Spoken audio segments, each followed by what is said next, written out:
Good afternoon, everybody. Good afternoon. We're going to start the budget hearings on capital budget subcommittee. We have a number of agencies. I was just going to go through the order.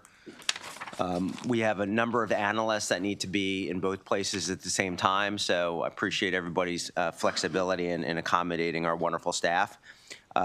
Also, last year, since my memory, I have an interesting memory, we took the Department of State Police last, so today we're going to take them first. I apologize for last year, but this year we're making up for it. So remember that, Mr. Superintendent, if you see me driving down the road and wave, it's been very nice. I don't speed. I have a Jewish mother, okay? I'm just letting you know. Anyway, we have Department of State Police, Department of Commerce, we have Department of Disabilities, Public School Construction, Department of Health, University of Maryland Medical System, Maryland Higher Education Commission, and Department of Public Safety and Correctional Services. So the order that I just listed is the order of which we will be proceeding today. So without, let's get started. Yeah, BCCC will be 9th. Thank you. Thank you, Mr. Vice Chair. Ms. Miller.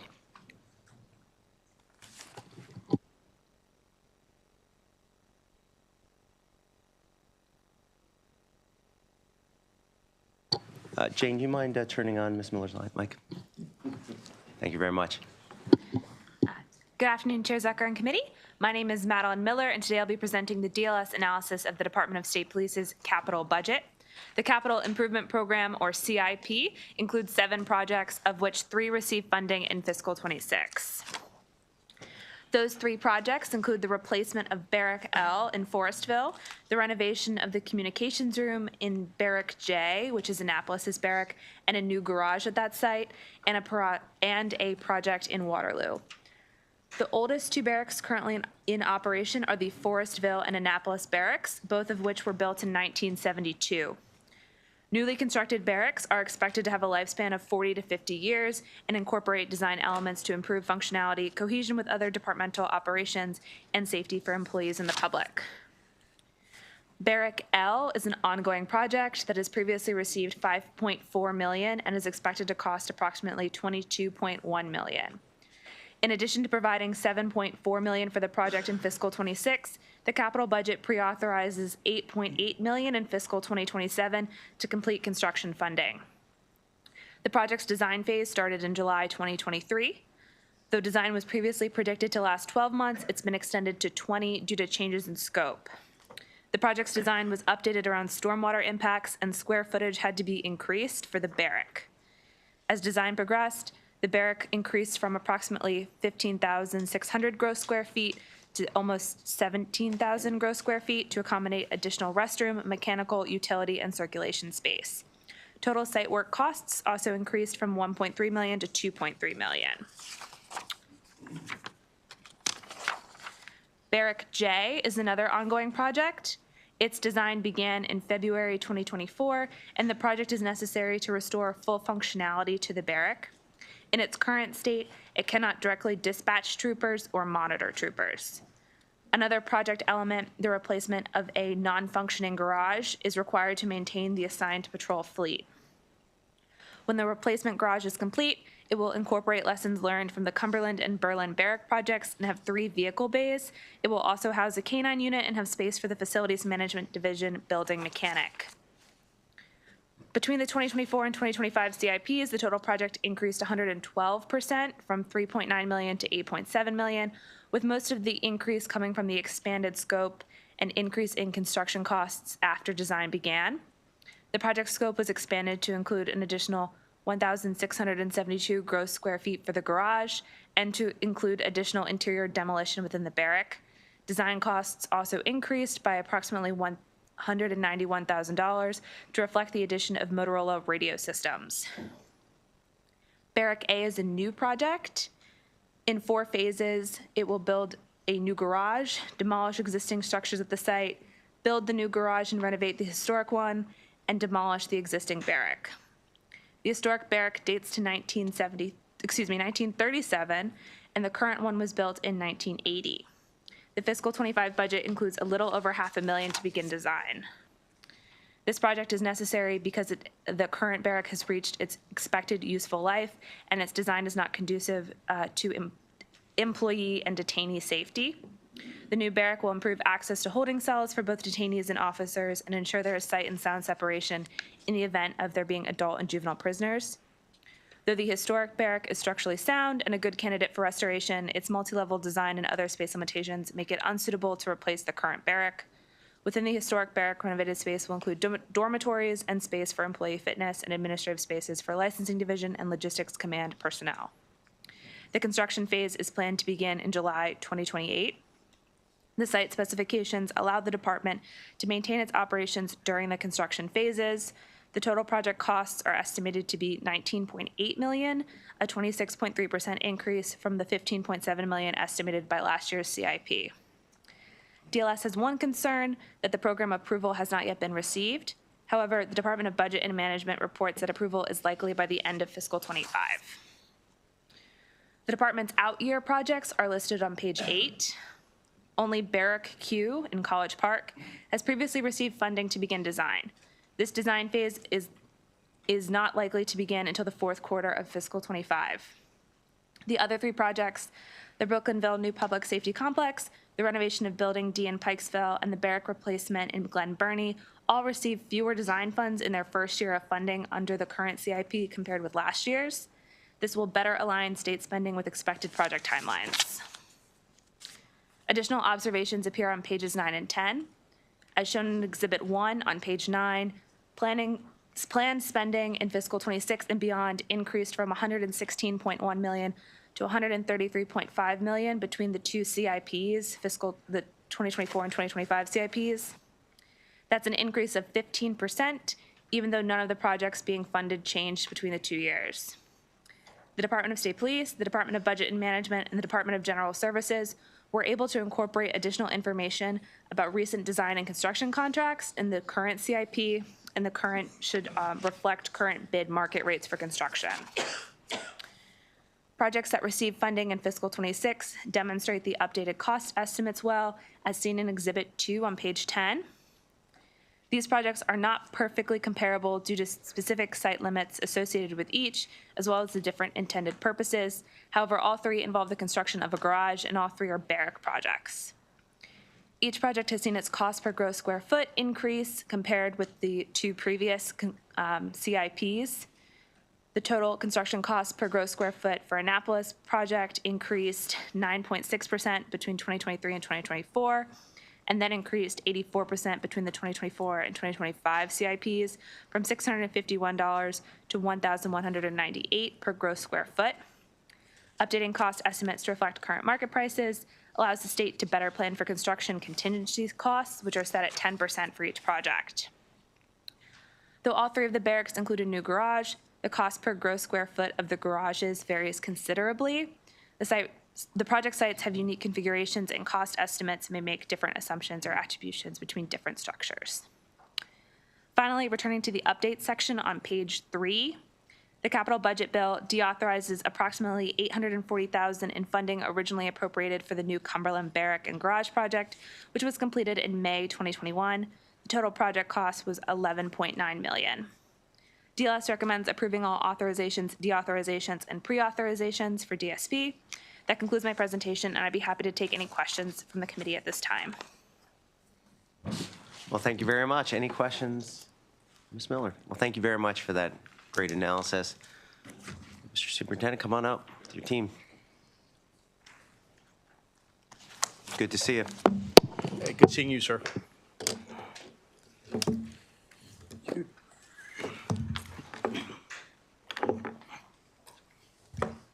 Again, good afternoon, Chairman Zucker, Vice Chair McCray, and the members of the committee. I am Colonel Roland L. Butler, the Superintendent of the Maryland Department of State Police. I appreciate this opportunity to appear before you today to respond to the issues raised and the recommendations contained in the capital budget analysis prepared by DLS analyst Madeline Miller. As always, thank you, Madeline, for your thorough analysis and your professionalism. With me here today are my subject matter experts, Major John Arminger and Mr. Michael Greg Mays of our Logistics Command. I want to publicly thank them for all their hard work. I also wish to thank our sister agencies, Department of General Services, and the Department of Budget Management for all their support. Our Maryland State Police family, both civilian and sworn, are our most valuable asset. MDSP's workplace culture is at the forefront of every aspect of our operations. We are committed to providing troopers, civilian personnel, and our future members of our team with the best possible working conditions, including technology, equipment, and modern facilities, while also being fiscally responsible. Attracting qualified applicants to join our team continues to be a challenge, not only with the Maryland Department of State Police, but with law enforcement nationwide. We're all competing for the same group of individuals. Our facilities play a major role in our ability to fulfill our mission and to serve the people of the state of Maryland and those who visit this great state. Today, we're truly pleased to concur with all the recommendations made by DLS. My team and I are happy to answer any questions you may have, and thank you for your time. Thank you very much, sir. I appreciate you guys and all your service and men and women in public safety. Any questions? Okay, thank you very much. Thank you. Okay. Colleagues, we'll now turn our attention to, we have Nicole, I believe. Nicole Breadlove. Going once, going twice. Okay. Colleagues, we'll now turn our attention to the Department of Commerce, Elizabeth Weibel.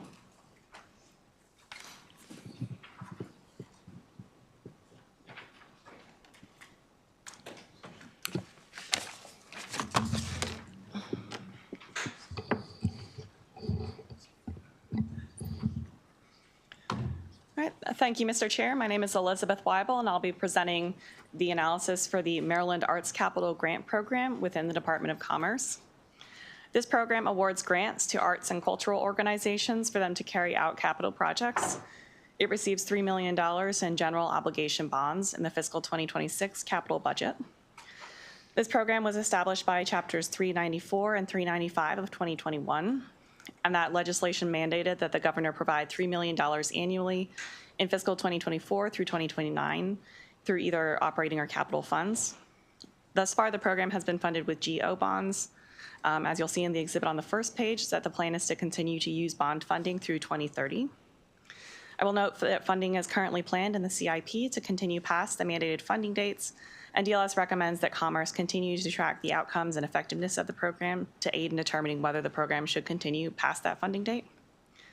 The program first received funding in fiscal 2024, so it has been through two rounds of funding this far. It's issued $6 million in total funds to 27 organizations, and you'll see a list of grantees included in Appendix 1. DLS recommends approving the GO bond authorization as shown on page 2. That concludes my analysis, and I can take any questions that you have.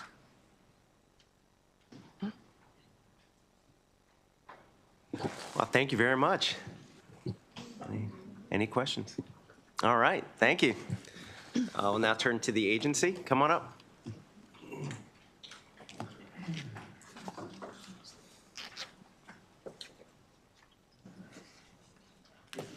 Mr. Secretary, good to see you. Likewise, sir. It's like you never left. Right. We had a hearing earlier. The secretary was here. That's why we said. Please pardon me while I get ready for this one. Okay. Good afternoon, Chair Zucker and members of the subcommittee. Thank you for the opportunity to testify before you all today. For the record, my name is Harry Coker. I am the Acting Secretary of the Maryland Department of Commerce, and I'm here to testify in support of Commerce's 2026 fiscal budget allowance. Joining me at the table is Stephen Scarrett Davis, Executive Director of the Maryland State Arts Council, who can help answer any questions that you all may have today or going forward. I want to start by thanking Elizabeth Weibel and the team at DLS for their thorough and thoughtful review of this budget allowance. We've worked consistently during this session. I appreciate the partnership that we have with DLS. DLS analysis did not ask for any specific updates, and their recommendation was to approve the governor's allowance as submitted. which we, of course, concur with. But I do want to take the opportunity to provide you with a brief update on the important program these dollars fund. The Maryland Arts Capital Grant Program was established by the Maryland General Assembly in 2021, and the statute requires $3 million to be included in either the capital or operating budget each year from fiscal 2024 through fiscal 2029. The proposal before us represents the third year of that funding, and it will allow the Maryland State Arts Council to continue offering grants through the program. These funds are available to nonprofit organizations with operating budgets of less than $3 million that either participate in the Maryland State Arts Council grants for organizations or community arts development programs, or are open to the public and provide cultural education or experiences. The grants can be used to support the acquisition, expansion, renovation, or major repair of facilities or infrastructure. The first two rounds of grant funding were very successful, drawing a large volume of applications, and the Maryland State Arts Council has reorganized and added staff to help administer the program. Abby Ninehouse recently joined us as Arts Capital Program Director. In its first two fiscal years, the program received more than 100 eligible applications, and the MSAC recommended 27 of those be awarded grants. During that time, the Arts Council worked to ensure geographic diversity among grantees through increased outreach, solicitation of feedback from partners, and organization adjustments. If this year's budget is approved as proposed, the Maryland State Arts Council anticipates launching the fiscal 2026 applications in late spring or early summer. Art and arts programs are important economic drivers for the state. They create jobs, they attract visitors and visitor spending, they build community, they foster understanding, and they help us interpret our shared history. The funding for the Arts Capital Program ensures that Maryland has state-of-the-art accessible arts venues that can support economic development and ensure that the state is culturally rich, inspiring, and a fun place to be. All of this helps us to sell the state and attract business investment. Quality of life is very important to our location prospects. We ask for your continued support for arts in Maryland, continued support for the inspired, passionate, and dedicated arts community, and continued support for our efforts to make our economy stronger and more competitive. We respectfully request that you approve this capital budget allowance as proposed. And again, thank you, and we are prepared and happy to answer any questions you may have. Thank you very much, Mr. Secretary. This subcommittee loves the arts too. Any questions? No? All right, thank you very much. Oh, Senator King. Yes, it is. Yeah, it is, but yeah, I am, and I'm enjoying it, so thank you all for the opportunity. Great, thank you very much. Thank you all. Colleagues, we have some public witnesses. We have Stephen Davis, Nicholas Cohen, Will Holman, and Allison Weiss.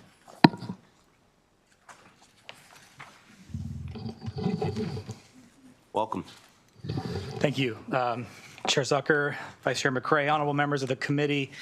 My name is Nicholas Cohen. I'm the Executive Director of Maryland Citizens for the Arts, the nonprofit organization that serves as a statewide advocacy group for public investment in the arts.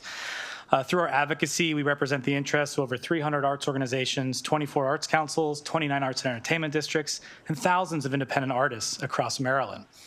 I'm here today to express my support for the continued investment in the Arts and Culture Capital Grant Program. Over the past 2 years, this program has proven transformative for many of our beloved small arts businesses across the state. 27 arts organizations representing all the state's regions, from Garrett County to Baltimore City to the Eastern Shore, have benefited from this program, which is expertly administered by the dedicated staff at the Maryland State Arts Council. When this program was first introduced, it aimed to open up essential capital investment to smaller arts organizations urgently needing assistance and improvement. 2 years later, not only can we proudly say mission successful, but we can also recognize this initiative has become mission critical to our vibrant arts sector, fostering creativity and community engagement like never before. And it must be continued to meet the ever-present demand for capital improvement across our state. That is why I respectfully ask this committee to fully fund the governor's proposed appropriation of $3 million to support the Arts and Culture Capital Grant Program with the Maryland State Arts Council. Maryland Citizens for the Arts is deeply grateful to Governor Moore, his administration, this committee, and the General Assembly for their continued support of the arts. The arts sector deeply appreciates the value that the Maryland state government shows towards its creative workforce and its continued support of the arts as a rich and incredible source of public value for every Marylander. Thank you. Thank you. Good afternoon, Chair Zucker and honorable members of the committee. My name is Allison Weiss, and I'm the Executive Director of Sandy Spring Museum. Our mission is to connect diverse communities and advance social equity through shared and inspiring experiences of our region's cultural heritage. We also serve as a state-designated regional folklife center of Montgomery County, the most demographically diverse county in the state. We share our resources, our staff's expertise, our facility, our equipment, and our know-how with folk artists in order to build the capacity of others. We estimate that for every dollar that's invested in Sandy Spring Museum, we provide $3 worth of services. The folk artists with whom we partner are almost all immigrants. Over the years, we have supported and collaborated with well over 100 individuals and groups to support their efforts to preserve and share the traditions that they bring to Maryland from all over the world. We have been repeatedly told that their most pressing need is space, affordable, available space. Our partners are almost all members of non-dominant cultural groups who generally do not have their own facilities in which to rehearse, perform, and build community. Many of these groups rehearse in their basements or living rooms, or they travel out of state to Northern Virginia just to find a place to rehearse. It is thanks to funding from the state through the support of the Arts and Culture Capital Grant Program that we are constructing an 1,800 square foot addition to the museum, whose purpose is to provide free space to underserved artists who do not have their own facilities. Colleagues have told us that this may be the first facility in the entire country that was designed specifically to provide folk artists with free space. We're so grateful to be in a state like Maryland, a state that believes that everyone should have access to the arts and the ability to practice and preserve cultural traditions, regardless of their ability to pay for something as simple as rehearsal space. That's why I respectfully ask the committee to fully fund the governor's proposed appropriation of $3 million to support the Arts and Culture Capital Grant Program with the Maryland State Arts Council. Thank you.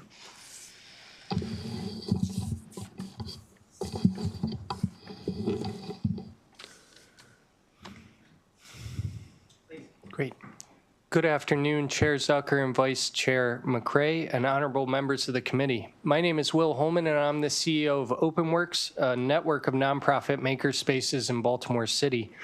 Our mission is to make tools, technology, and the knowledge to use them accessible to all. In service to that mission, since 2016, we have directly created 353 jobs, enrolled over 7,000 adults in fabrication, design, and art classes, educated over 1,200 youth in K-12 STEAM and arts programs, and made 28,000 face shields during the pandemic.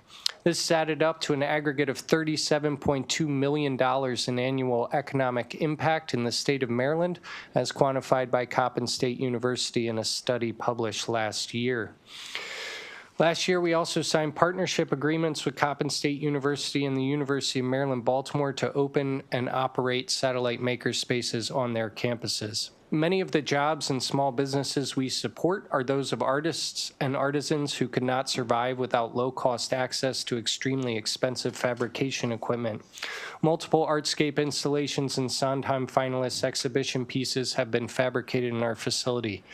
Last year, we were one of the grantees in the inaugural Arts and Culture Capital Grant Program to renovate our lobby. These changes will enhance security for our staff and members, improve energy efficiency, and improve accessibility through better signage and wayfinding. I am also an architect by training, and in 2023, I was invited to sit on the advisory council that helped the team at Commerce develop carefully designed and laser-focused criteria for the grant to ensure equitable and efficient use of funds. I can personally attest to the rigor and professionalism undergirding the administration of this program. For those reasons, that is why I respectfully ask the committee to fully fund the governor's proposed appropriation of $3 million to support the Arts and Culture Capital Grant Program. Thank you. Thank you very much. Before I turn it over to Senator Quarterman, Senator Hendelman, I guess I'm a little confused. So this is capital, and there's no recommendation to cut, right? And then we, as a legislature, require the governor to put in the $3 million to fund this. So is your concern that we might cut it? No, we're just here to Okay. thank, yeah, we're Oh, thanking good. the All right, governor. thank you. I know, I was but, with the state, like, it's general operating's a bit different, but this, we're just here to Okay. show our support Okay. and how great this program Good. is. I got concerned that you thought we were going to cut it. No, I'm no, like, no, well, we're okay. here, we're just saying, we're right. we're for it, we love it, yeah. All right. Well, thank you. Senator Quarterman. Thank you, Mr. Chairman, and thank you guys for being here today, and thank you for going. Mr. Cohen, I didn't know if you could just maybe dig into just a little bit as far as how are the awards granted per se? I know in the thing it says the reviewers use a rubric developed by the council. I guess my concern here is when I look here at fiscal 2024, only 1 out of the 14 awards are in what we would consider a rural area. You have 8 for Baltimore City, 3 from Montgomery County, and 1 for Frederick. The only rural area really is Dorchester. There's also Howard in there too. Fiscal 25 is a little bit better. You got about 5. But I guess what our former colleague and former member used to always speak in this committee about was geographic diversity. And where does that come into this? Because what I'm seeing right now here on these last 2 years, that seems to be a little lacking. Yeah, and I, of course, and I think the State Arts Council could speak for themselves too, but as I see it on the outside, they really work hard to administer the program. I know when they first got it off the ground, like so in year 1, it was under kind of a constrained time frame. But as you could see, as you mentioned, from 24 to 25, they've increased those rural areas. They're really making inroads in getting those rural areas to have the correct projects that could be funded and uplifting even the knowledge of the program, honestly. No, I appreciate that. It's just, if that's something maybe the council could look at, because I mean, as our state is very diverse. Absolutely, yeah. I would argue probably half or 2/3 of our state actually is rural. Yeah. And the way the funding is going is kind of the reverse metrics. And honestly, part of this program, when we wanted to start it a couple years ago, was we saw the need in the rural areas. So I think I would be really surprised if you wouldn't see, when you see 26, you'll see that increase each year with more diversity of region. I Absolutely. look forward to seeing that list next year. Yeah. Thank you. Senator Hendelman. Thank you very much, Mr. Chairman. I'll just add to my colleagues' comments and hope, Will, to see you here next year with a project in my district that is hopefully coming to fruition. I'm excited for that opportunity, Senator. Thank you. Appreciate it. Mr. Vice Chair. Thank you, Mr. Chair, and just wanted to acknowledge just the home of Open Works right there in the 45th Legislative District. So I see you spiraling out, but we all know where it started. If you're going to shout out your folks, I got to shout out my folks. Allison, good to see you with the Sandy Spring Museum. It's a treasure in Montgomery County, so thank you. Thank you. Any other questions for this panel? All right. Thank you very much. Thank you. Thank you. We have one more public witness, if they're here. Susan, looks like Susan Curran.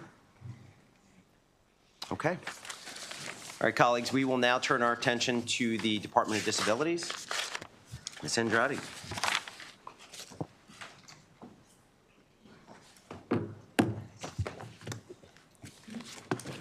Start whenever you're ready. Thank you, Mr. Chair. Good afternoon. I am Natalie Andrade, here with the Department of Legislative Services to present the fiscal 26 capital allowance for the Maryland Department of Disabilities. On page 1, you can see that the fiscal 26 budget for the Maryland Department of Disabilities Access Maryland program allocates $1.027 million in general obligation bonds.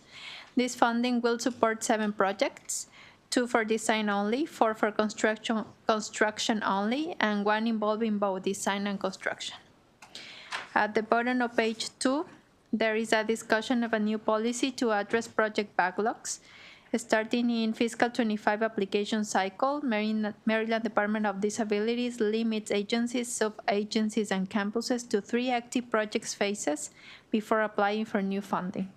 This policy addresses capacity concerns by preventing entities from accumulating backlogs of stalled accessibility projects while continuing to request new funding.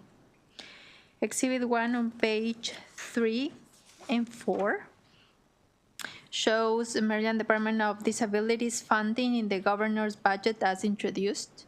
The fiscal 26 authorization of new GO bonds for the Access Maryland program totaled $1.027 million to support 1 ongoing and 6 new higher education projects.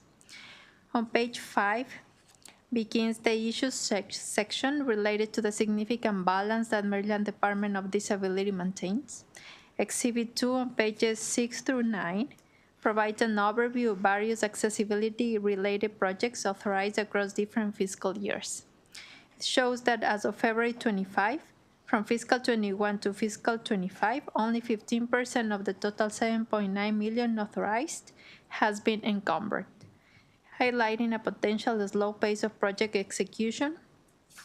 Project progress within the Access Maryland program presents a diverse range of outcomes, as you can see in the table. Finally, on page 10, there is a discussion on the delays in fund allocation and project progress. State agencies and universities face challenges in fully encumbering funds due to project delays and rising costs, often requiring rebidding, staffing adjustments, and resolution of planning and design issues before construction can begin. These factors slow project progress and delay fund utilization. Regarding the impact on funding priorities for future projects, if a project is canceled due to inaction, its allocated funds may be redirected to other projects in need of additional funding. Given the substantial funds earmarked for encumbrance, Maryland Department of Disability should comment on the adoption of a cash flow management procedure commencing in the next budget cycle. This initiative will enhance the assurance that funds are disbursed efficiently and effectively, thereby optimizing resource utilization and program outcomes. Finally, the DLS recommendation is to approve the general obligation bond authorization for the Access Maryland program. And with that, I conclude my presentation. Happy to take any questions. Well, thank you very much for that analysis. Any questions? Okay. Seeing none, we'll turn to the agency.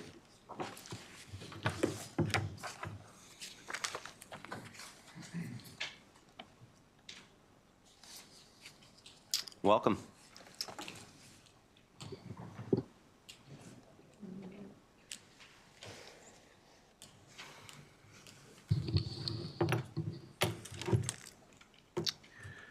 Good afternoon, Chair Zucker, Vice Chair McRae, and honorable members of the subcommittee. Thank you for the opportunity to appear before you here today. For the record, I'm Assistant Secretary John Brennan of the Maryland Department of Disabilities, and with me today are Ms. Lori Barong, Executive Director of the Maryland Technology Assistance Program, and Ms. Kiana Baker, who is the Program Manager for Access Maryland. We're here to discuss the Maryland Department of Disabilities' response to the DLS analysis of our proposed capital budget for the Access Maryland program for FY26. Thank you to the subcommittee for its support of our efforts to ensure that people with disabilities have access to public services and buildings. I'd also like to thank our partners, specifically our DBM analyst, Mr. Daniel Lee, as well as staff at the Department of General Services who assist us in administering the Access Maryland program.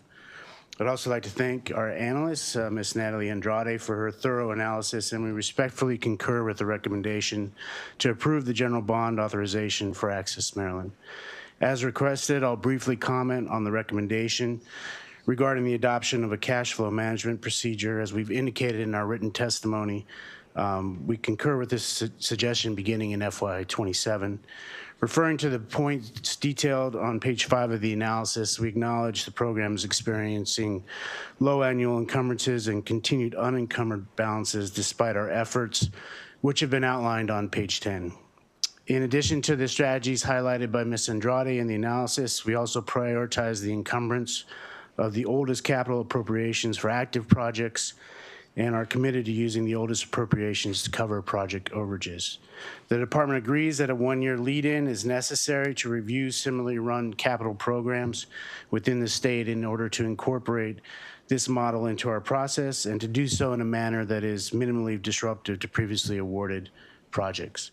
We also welcome the Department of Legislative Services assistance and guidance on this initiative, given their experience and insight working with other programs that utilize the cash flow management procedure.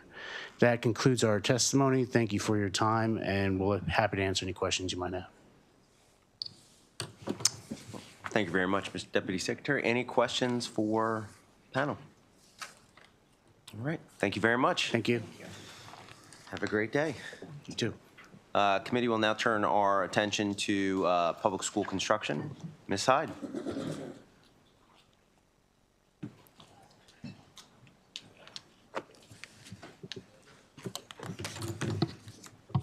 Thank you very much, Mr. Chair. Starting on page 1, the 2025 CIP allocates $824.7 million for 7 state school construction programs. The graph on page 2 shows that of this amount, $453.5 million is GO bonds, $302 million is revenue bonds for the Build to Learn program, and $69 million is special fund PAYGO. On page 5, Exhibit 1 shows this funding by program. Turning to page 7, Exhibit 2 shows that between fiscal 2021 and 2025, new public school construction funding met or exceeded the legislative intent of $450 million. The fiscal 2026 budget, as introduced, also meets the legislative intent with $450 million for public school construction funding. Turning to page 8, Exhibit 3 shows the public school construction program 90% and 100% recommendations by local education agency. In the fiscal 2025 CIP allowance, the PSCP receives $300 million, which includes $291 million in GO bonds and $9 million in special fund PAYGO from the Fiscal Responsibility Fund. These recommendations include 93 projects in all LEAs and the Maryland School for the Blind, and represent approximately 38% of the fiscal 2026 request, which totaled $767 million.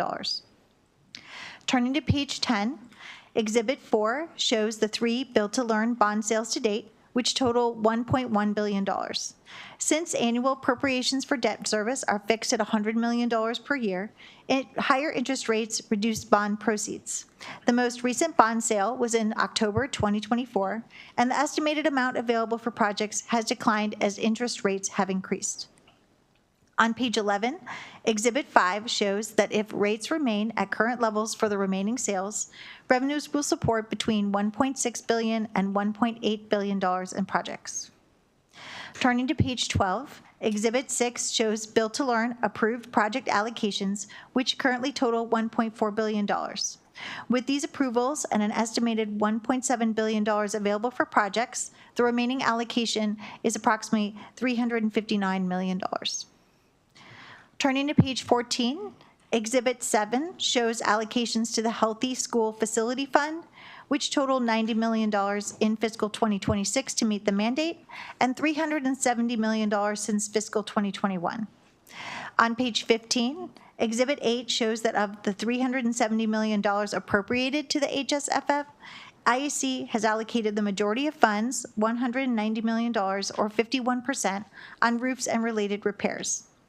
In the bold language at the bottom of page 15, DLS notes that while allocations to LEAs are timely, unexpended funds total $233 million from appropriations made prior to fiscal 2025. Due to the slow rate of expenditures, DLS recommends deferring $45 million from this program to fiscal 2027, which would provide $45 million in fiscal 2026 and fiscal 2027 respectively.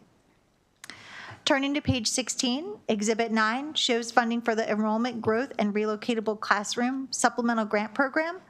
In the 2025 CIP, this program receives $40 million in mandated funding and $13.9 million in additional funding over the mandated amount. The bold language at the top of page 17 asks IAC to comment on why the program's current unexpended balance is over $100 million. Turning to page 18, Exhibit 10 shows the unexpended balances for school construction by fiscal year and program, which currently total $1.1 billion. The bold language on this page asks IAC to comment on discrepancies between the CIP and IAC's recorded balances for these programs, how the agency plans to spend outstanding balances, and whether any funds prior to fiscal 2017 would be eligible to be canceled or transferred to the unreserved statewide contingency account. Turning to page 19, Exhibit 11 shows contingency fund balances by program, which as of September 2024 total $104 million. The bold language on this page asks IAC to comment on the following concerns regarding this report. The reason IAC reports have been delayed, the balance for funds reserved for statewide purposes and the intended use of those funds, the reason that balances over 7 years old have not been returned to the unreserved statewide contingency account, and the reason a balance for the unreserved statewide contingency account is not reported.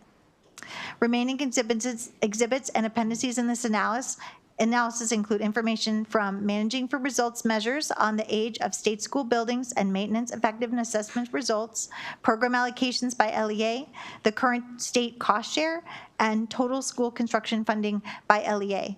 DLS recommends approving the general bond and PAYGO authorizations for the agency. This ends my presentation, and I welcome your questions. Well, thank you very much, Ms. Hyde. Any questions? Senator Rosepep. Yes, thank you. I have a few big picture questions because I'm not as up on school construction as I used to be. So on page 1, which basically has the big categories, Build to Learn Fund goes through 2027 and then goes to 0. Correct. Give me the long version of why. So this is the proposed revenue bonds for the Build to Learn Fund. So these are the two remaining potential allowances for the program, and so that would get to the $1.7 billion. Okay, so it's baked in the cake. It runs out basically 2027. Yes. That's the end unless we do something else. That's correct. That was my question number 1. Okay. Question number 2, I understand this public school construction program. The Healthy School Facility Fund, that's going away after this year. Again, is that in law? Yes, and the DLS recommendation is to extend the program, but to cut the funds for fiscal 26 to $45 million, and then extend by 1 year and have $45 million for fiscal 2027. I understand, but in the absence of action, it would just go away. Yes. Okay. Supplemental Capital Grant Program. Again, it kind of bounces around. Kind of what's the legal status of that? This program is going to continue to receive funds in the out years. So next year, it'll increase to $80 million. And so it's open-ended? I'm not sure. I'll have to get back to you. Yes, I will. That'll be fine. The Prince George's Build to Learn, I know that one. And the COP Priority Fund is 0, 0, and then it's 90, 90, 90. Again, what's the basis of that? So the COP Priority Fund kicks in as of fiscal 2027. No, I can see it does, but that's based on what? I mean, why does it kick in 2027 and 90? Because that's in the current law. That's current law. That's what I was trying to get my head Yeah. around. That's current law. Okay. That answers my question. Thank you, Mr. Chairman. You're very welcome. Any other questions from Ms. Hyde? All right. Thank you very much. Let's turn it over to the commission. Come on up. Welcome. Thank you.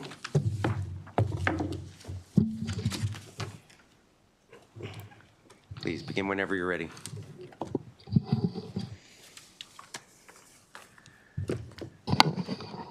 Good afternoon, Mr. Chair, Mr. Vice Chair, members of the subcommittee. Great to see you. Thank you so much for having us today. With me today is IAC's Deputy Director, Cassandra Viscara, and I bring Chair Casemeyer's regrets that he could not be here today due to an unavoidable schedule conflict. We look forward to seeing you next time.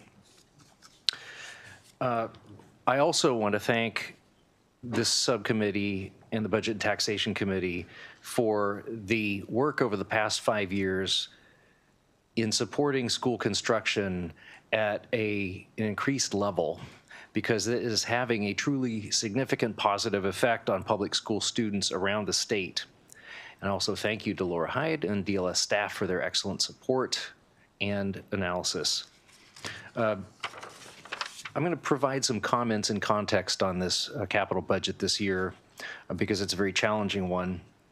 The IAC is working to support all of the school districts in Maryland to provide educationally sufficient and fiscally sustainable school facilities portfolios that will last for future generations.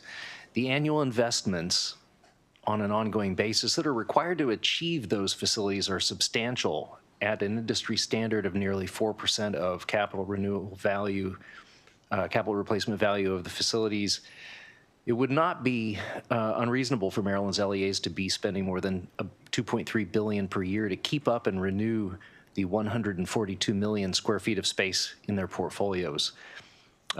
But that does not take into account fully the backlogs of deferred maintenance capital renewal that our districts face, with an average age of the square footage of 31 years out of 60 general lifespan, and a facility condition index that's about 53% depleted.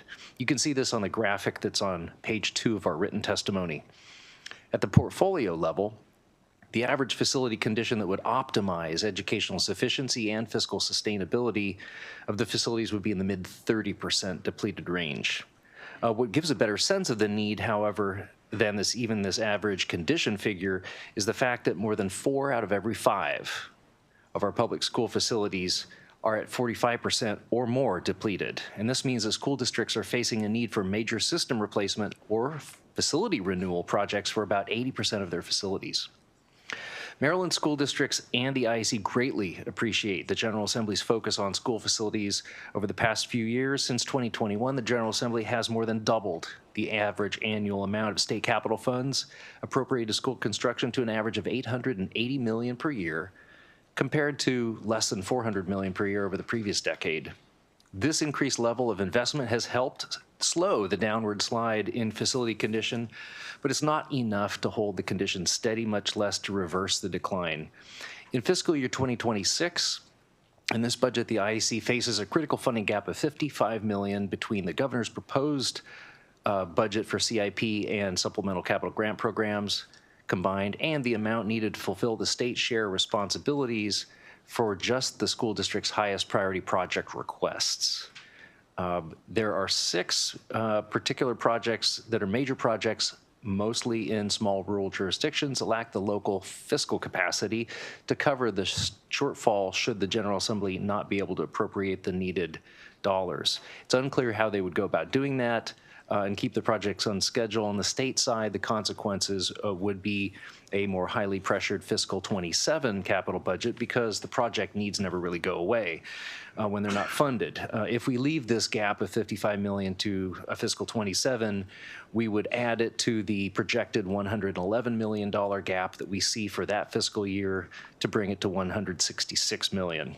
We provided more details in our written testimony, so I'll move on now to the comments on the questions from the DLS analysts, unless the committee or chair has any questions. Very good, thank you. DLS states that about $233 million from prior year appropriations to the Healthy Schools Facility Fund remain awarded by the IAC to projects but unexpended at this time. We have extracted more recent data from our accounting systems, and the figure of last Friday has declined to $203 million. Perhaps in part due to this unexpended balance, DLS's recommended actions 1 and 2 would defer half the mandatory statutory fiscal 26 appropriation of $90 million to the following year.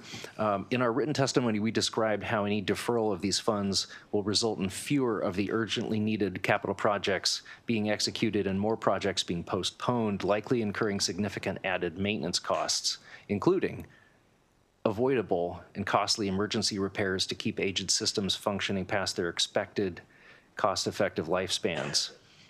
In light of the massive unmet need that I just described a few minutes ago, the IAC respectfully cannot concur with DLS's recommendations. And while I'm very aware of the budget pressures on the General Assembly now and in the coming years, I would like to provide a little bit more background on this issue briefly. First, although the funds were timely awarded by the IAC, they're not always drawn upon because it takes between 2 to 4 or 5 years, even on larger projects, to design, procure, construct, and then pay out, and the IEC will reimburse as soon as the districts ask for the funds, but it does take some time.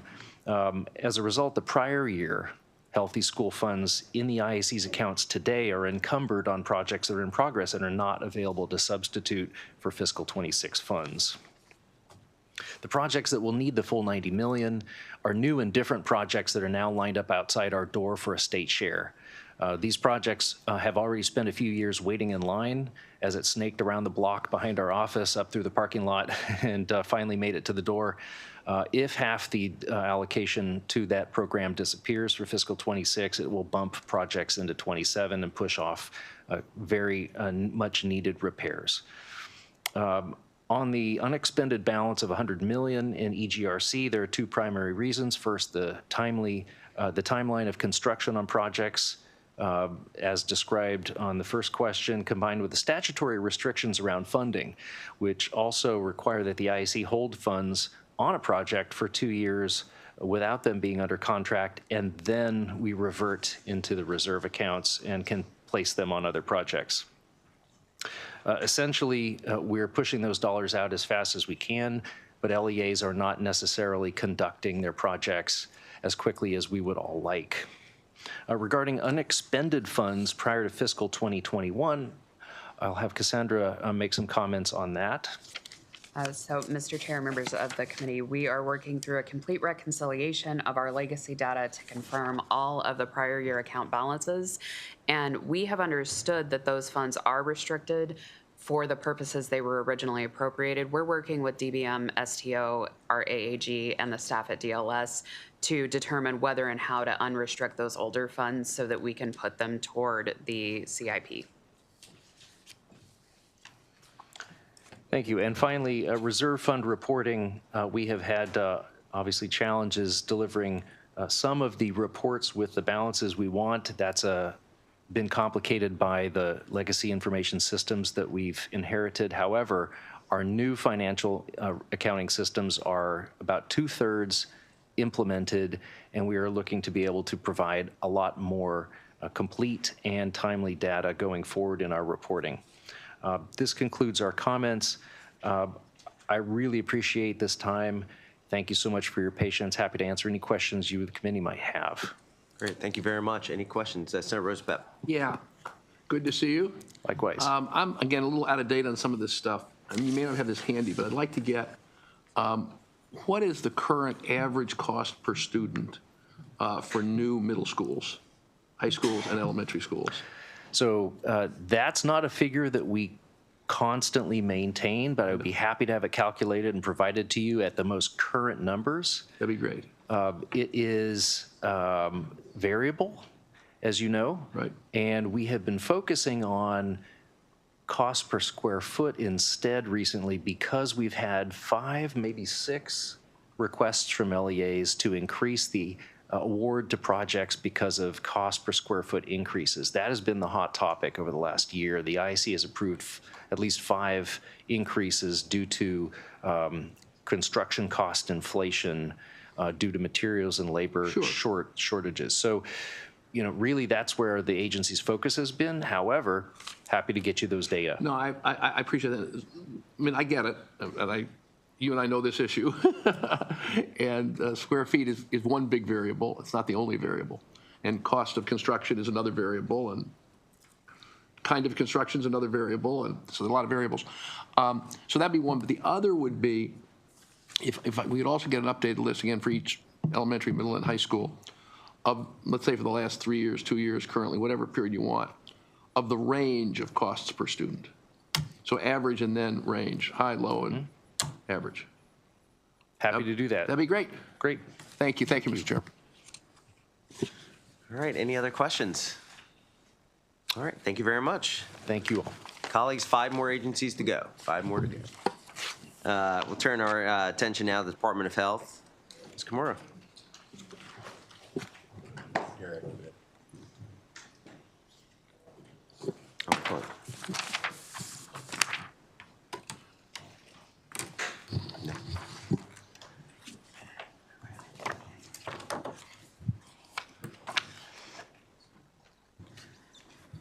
Good afternoon. My name is Naomi Camaro. I'm a budget analyst with DLS. I'll be presenting the capital budget for the Maryland Department of Health for fiscal 2026. The fiscal 26 allowance includes $13.4 million in general obligation bonds for 2 state-owned projects. The infrastructure improvement project to replace the HVAC system at the Clifton T. Perkins Hospital Center, as well as the new facility for children at the Rica Baltimore campus. The fiscal 26 allowance also includes $11.5 million in GO bonds for the 2 grant programs under the Department of Health. Pages 4 through 6 summarize the 2 state-owned projects.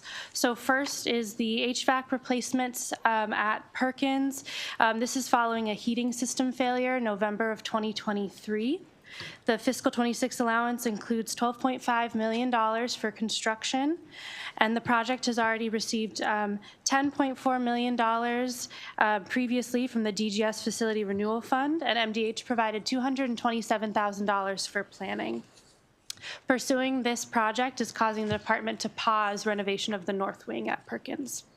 The second state-owned project is the facility for children.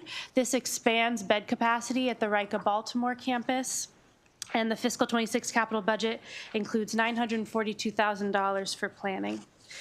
Moving on to page 7 begins discussion of the grant programs. The first is the Community Health Facilities Grant Program.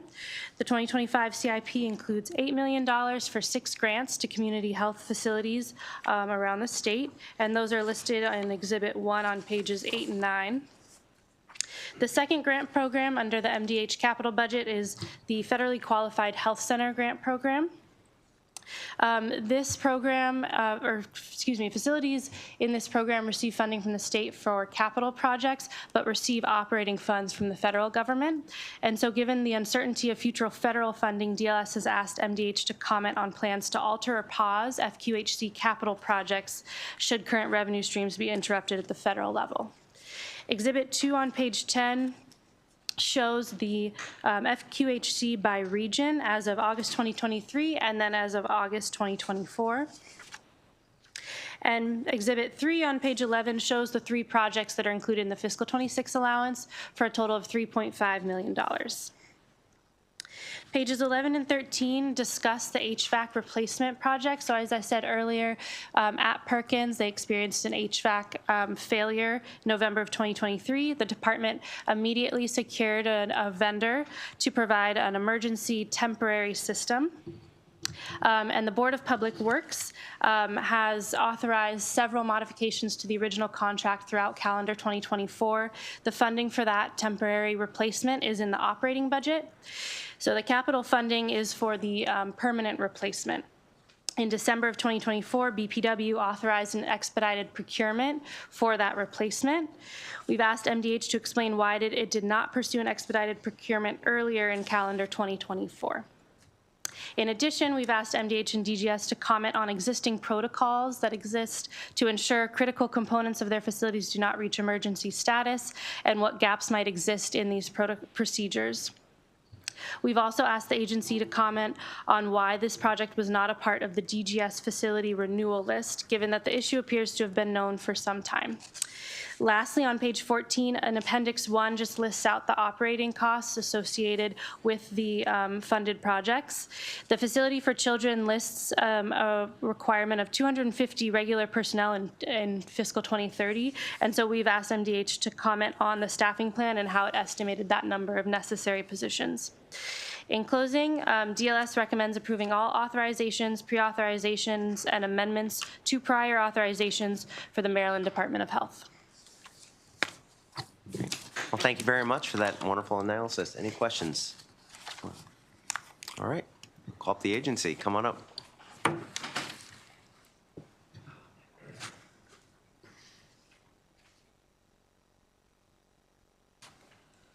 Welcome. Thank you.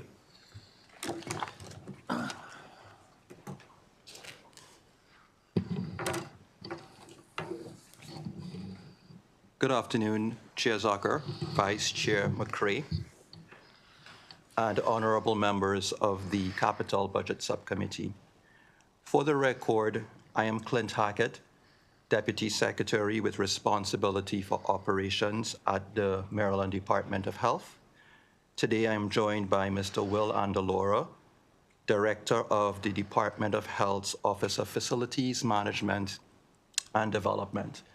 Acting Secretary Moran sends his regrets for his absence. He is currently testifying at another hearing. The department thanks the Governor, the Department of Budget and Management, the Department of General Services, and the budget committees, including this subcommittee, for your support. We also thank the Department of Legislative Services, including budget analyst Naomi Camaro, for the insightful and thorough budget analysis, as well as for the recommendation to concur with the Governor's allowance. In the DLS analysis, the Department of Health was asked to respond to 4 items. Today, we plan to review these responses with this subcommittee. Firstly, the department was asked to comment on plans to alter or pause federally qualified health center capital projects should revenue streams be interrupted at the federal level. The Department of Health confirms that if providers who indicated during the application process that they would be leveraging federal funding for the required matching funds are subsequently unable to secure those funds and are unable to secure alternate matching funds, that these projects will indeed be paused. Secondly, the department was asked to explain why it did not pursue an expedited procurement for the Clifton T. Perkins Hospital Center earlier in calendar year 2024. For context, the initial heating failure occurred in November of 2023. The Board of Public Works approved the emergency project in January of 2024. And then the process to develop the procurement was immediately initiated by the Department of Health in collaboration with the Department of General Services beginning in January of 2024. This was approved at the Board of Public Works less than 12 months later. A project of this scope would typically require a minimum of 24 months to develop and to bring to procurement. With the partnership of DGS, we were able to do that starting in January in less than a year. For additional context, the activities that we participated in starting in January of 2024, including retaining architecture and engineering design services, assessing building systems, developing the scope of work, cost projections, and project schedule, developing and approving the program of requirements by the Department of Budget and Management, coordinating with the Department of General Services, Office of State Procurement, and the Office of the Attorney General. And most importantly, identifying and securing funding. So all of these are activities that occurred between January and December of 2024. So these were prerequisite activities that had to occur subsequent to us being approved for our project in December. The department was also asked to comment on existing protocols to ensure that critical components of our facilities do not reach emergency status and to identify any gaps that may exist in these procedures. MDH, Department of Health, will collaborate with the Department of General Services, leveraging the following protocols. So first of all, we plan to engage in closer collaboration and communication with the Department of General Services on facility needs. In 2019, the Department of General Services reestablished the Building Assessment Unit with responsibility for managing preventative maintenance operations, conducting facility assessments of state agency facilities, and recommending projects for facility renewal funding. So the Department of Health plans to collaborate with DGS on an ongoing basis, working very closely with their Building Assessment Unit in each of these areas. The Department of Health also plans to take advantage of improved tracking and reporting of maintenance, leveraging the Department of General Services' new e-maintenance information technology system. E-maintenance will allow the department to track proactive maintenance more closely and to identify any early signs of scenarios where more significant work may be required. Additionally, in terms of gaps, there may be gaps in the current prioritization methodology, and DGS and the Department of Health plan to actively review the prioritization methodology to ensure urgent infrastructure concerns are properly weighted and addressed, considering competitive statewide ranking process.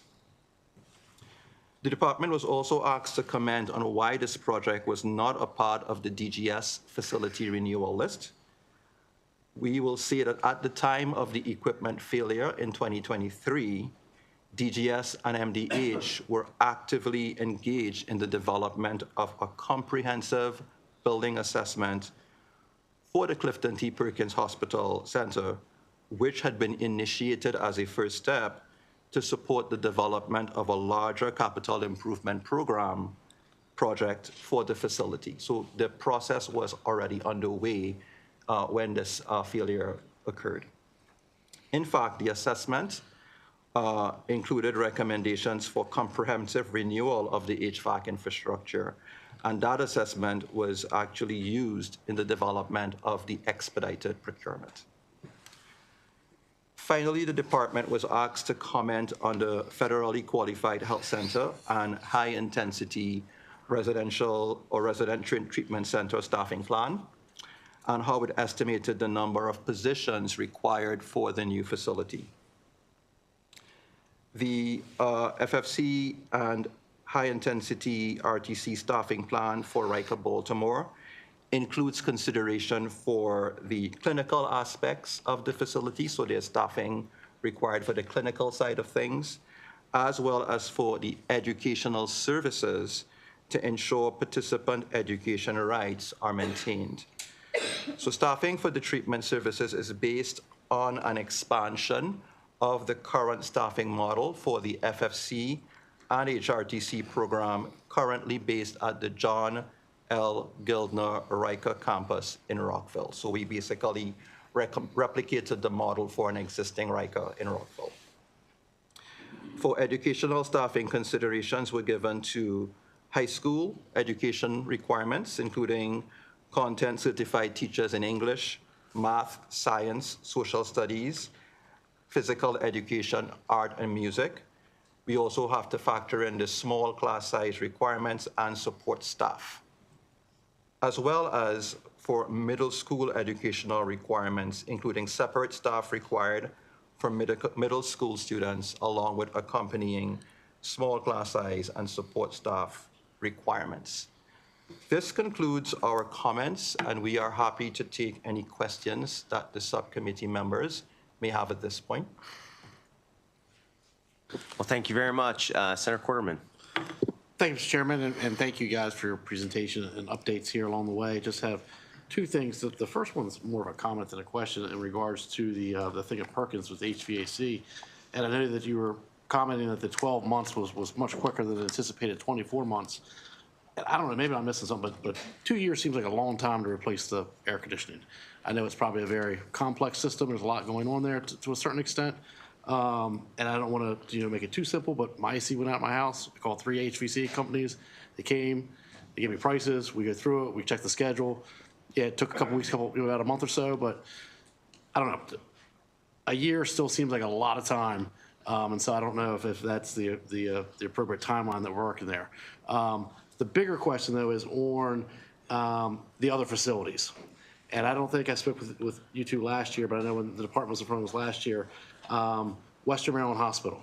So Western Maryland Hospital is in Hagerstown, and it is falling apart, like literally falling apart.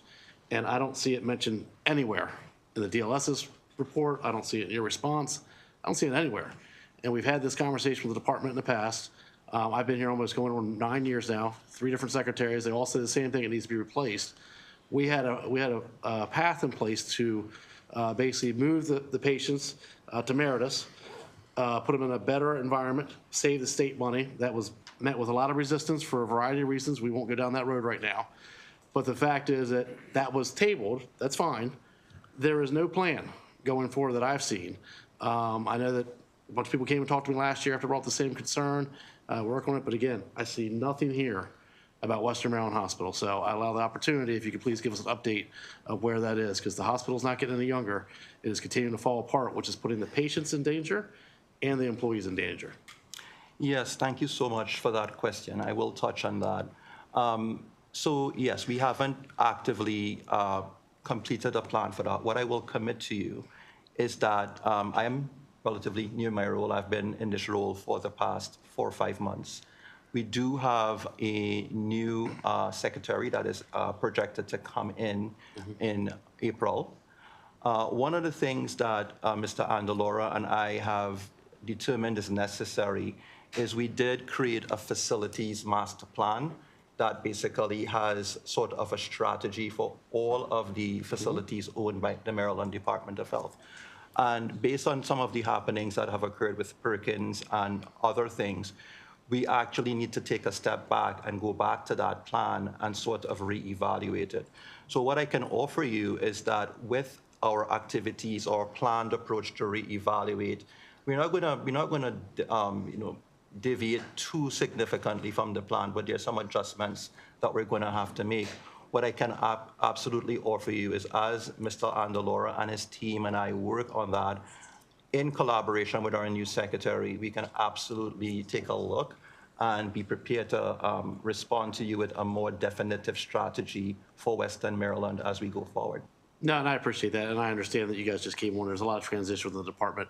I would just add, or just leave with, Mr. Chairman, that can be a priority when the new secretary comes in, because the plan, as I've seen, the plan is only as good as execution of the plan. And so the facilities plan, I'm very familiar with it. There's a lot of things about Western Maryland in the past, but if we don't execute on it, nothing's going to happen. So I encourage you to have those conversations when the new secretary comes on, and I look forward to the continued collaboration. So thank Absolutely. Thanks again for that question. Thank you.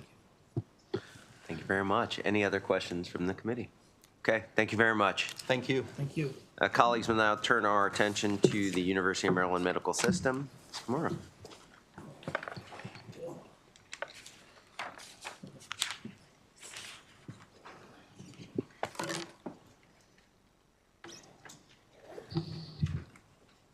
All right. Again, my name is Naomi Camaro, DLS analyst. I'll be presenting this time on the University of Maryland Medical System capital budget.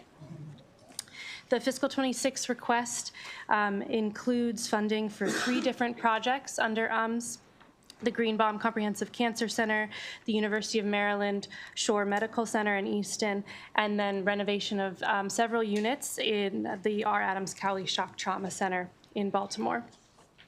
The total project cost for all 3 projects is $146.8 million in 2026, and that includes $52.3 million in general obligation bonds. Turning to page 3, begins the summary of the 3 projects included in the CIP. The first is the Comprehensive Cancer Center. This expands cancer care beds at the University of Maryland Medical Center. The fiscal 26 allowance includes $32 million in GO bonds, and the University of Maryland Medical Systems is providing $64.8 million in fiscal 26 for planning, construction, and equipment. The second project is the University of Maryland Shore Medical Center in Easton. The total project cost in fiscal 26 is $105.2 million for planning and construction, and $20 million of that is in GO bonds. Finally, the third project relates to the renovation of several different units in shock trauma. The total project cost for fiscal 26 is $9.6 million, and of that, $250,000 is in general obligation bonds.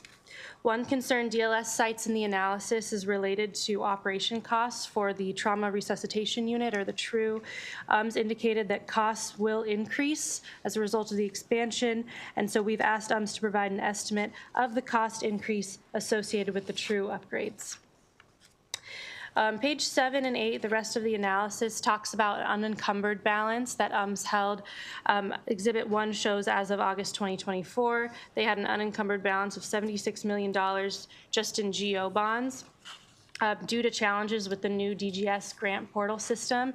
However, just a few days ago, UMS updated us that some of these issues have been resolved. DGS has clarified the process for encumbering these funds, and UMS said that they will start working on that right away.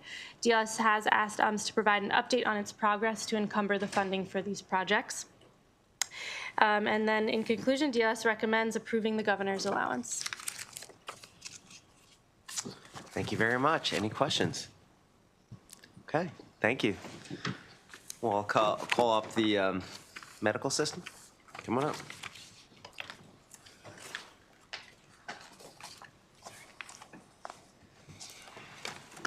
Welcome. Good afternoon, Mr. Chair, members of the committee. Will Tilburg on behalf of the University of Maryland Medical System. I'm joined today by health system leaders from the R. Adams Cawley Shock Trauma Center, from the University of Maryland Regional Health in Easton, as well as the Greenbaum Comprehensive Cancer Center. I'm going to offer some brief opening remarks and respond to the 2 DLS requests made in the analysis before turning it over to them for some updates and to answer any questions. I'd like to start today by thanking our DLS analyst, Naomi Kimura, for her comprehensive analysis and assistance in preparing and helping us through the capital budget process, as well as our DBM analyst, Paul Rader, who has collaborated and supported UMS over the past few years with our capital projects. We're grateful to Governor Moore, to the Department of Budget and Management, to this subcommittee, and to the Budget and Taxation Committee for your ongoing support for these critical capital projects. We understand the significant challenges that you all are facing, particularly this year, in navigating, and truly appreciative of the ongoing support for the projects. The state and UMS have a unique partnership that through this 40-year-plus partnership, we're transforming medical research and healthcare delivery in the state, particularly for underserved communities. Investment in capital projects like those we're discussing today are essential to this transformation. They're essential to expanding access to cancer care, to expanding access to care for the most critically injured and ill, and to improving health outcomes on the Eastern Shore. So thank you. I'll now turn to the responses to the DLS requests. We were asked to respond to 2 items. First, to provide an estimate on any cost increases to the Trauma Resuscitation Unit, or TRU, upgrades as part of the Phase 3 of the Shock Trauma Center renovation. Included in the analysis, the existing project costs are estimated at $58.1 million. The project was, as background, the project was initially greenlit in 2019 and then delayed for a period of 3 years due to the COVID-19 pandemic. This forced delay has led to expected increases in construction costs for the project. Operating costs are not expected to increase for the project. We are in the process now of validating the estimated increases in construction costs and expect to be able to provide detailed projections for any increases no later than Q1 of FY26. Despite these delays and estimated increases, Phase 3 does remain on schedule for completion in FY28. The second item we were asked to provide an update on is progress to encumber $76 million in unencumbered funds. As the analysis indicated, UMS did face significant challenges accessing the DGS new grants management system that launched in the fall of 2024. All of these grants have since been activated by DGS, and we are prepared to encumber them and are in coordinating with DGS to ensure we're able to do that in a quick fashion. By way of update, we were able to meet with leaders of DGS just yesterday. We now have a newly assigned grants administrator for these 9 projects and are closely coordinating with the agency to ensure that the funds can be drawn down as quickly as possible. With that, I'll turn it over to my colleagues. Good afternoon, Chairman Zucker, esteemed members of the subcommittee. My My name is Christy Snedeker. I'm the Vice President of the Shock Trauma Center, and I'm going to keep my testimony brief. You have it written, and I'm happy to entertain any questions that you have. Really, truly here to express our gratitude to the General Assembly and the state for your continued partnership and support of trauma care services in Maryland. The state's investment in the Shock Trauma Center renovation, Phase 3, has been and remains essential to our work and ability to serve the trauma needs of Marylanders. In fiscal 2026, the state is providing a total of $250,000 in capital funds to support the ongoing renovations and upgrades to the Shock Trauma Center that will help us continue to modernize our facilities and equipment to meet the needs of the critically injured patients in Maryland. I will comment on just 3 of the projects, most notably the TRU at the end, the Trauma Resuscitation Unit. The hyperbaric chamber is due for upgrades and renovations. It is in its original state and sees over 5,000 hours of care for critically ill patients, including those that suffer from carbon monoxide poisoning, which could be life-threatening. We're excited to upgrade that space and provide overdue upgrades to the actual chamber itself. The trauma acute care unit will be expanded from 10 beds to 16 beds and will support the substantial growth and enhanced throughput and patient experience for patients that are coming into the trauma center. And lastly, the trauma resuscitation unit, which is truly the most unique part of the R. Adams Cowley Shock Trauma Center. It is our own emergency unit, if you will, for only trauma patients, which is seeing patients coming in from land and air and resuscitates, moves patients to the OR or discharges patients. Many of you saw Dr. Scalea last week at the Subcommittee for Health and Human Services, and you heard his testimony in providing the positive outcomes that the supplemental budget that the Maryland General Assembly provided us last year and ensured this year. We are so very grateful. Volumes are up. OR volume is up 6%. Surgical patient length of stay is down 2 full days, which is unheard of, which impacts not only their health and well-being, but the ability to get home and recover.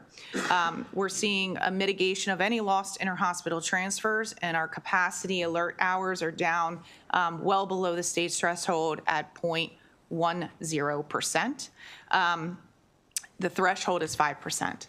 So the last thing that I will say to you is those operational dollars that you fought for us in the trauma system really goes hand in hand with these capital dollars, right? If we can't upgrade the spaces in which we take care of patients, those 2 things really need to be in concert. And so I will say to you on behalf of Dr. Scalea, thank you for letting us do the work we do so well in taking care of the patients in Maryland. Good afternoon, Chairman Zucker and members of the subcommittee. I'm Taufik Owanikoko, the Executive Director for the Greenbaum Comprehensive Cancer Center.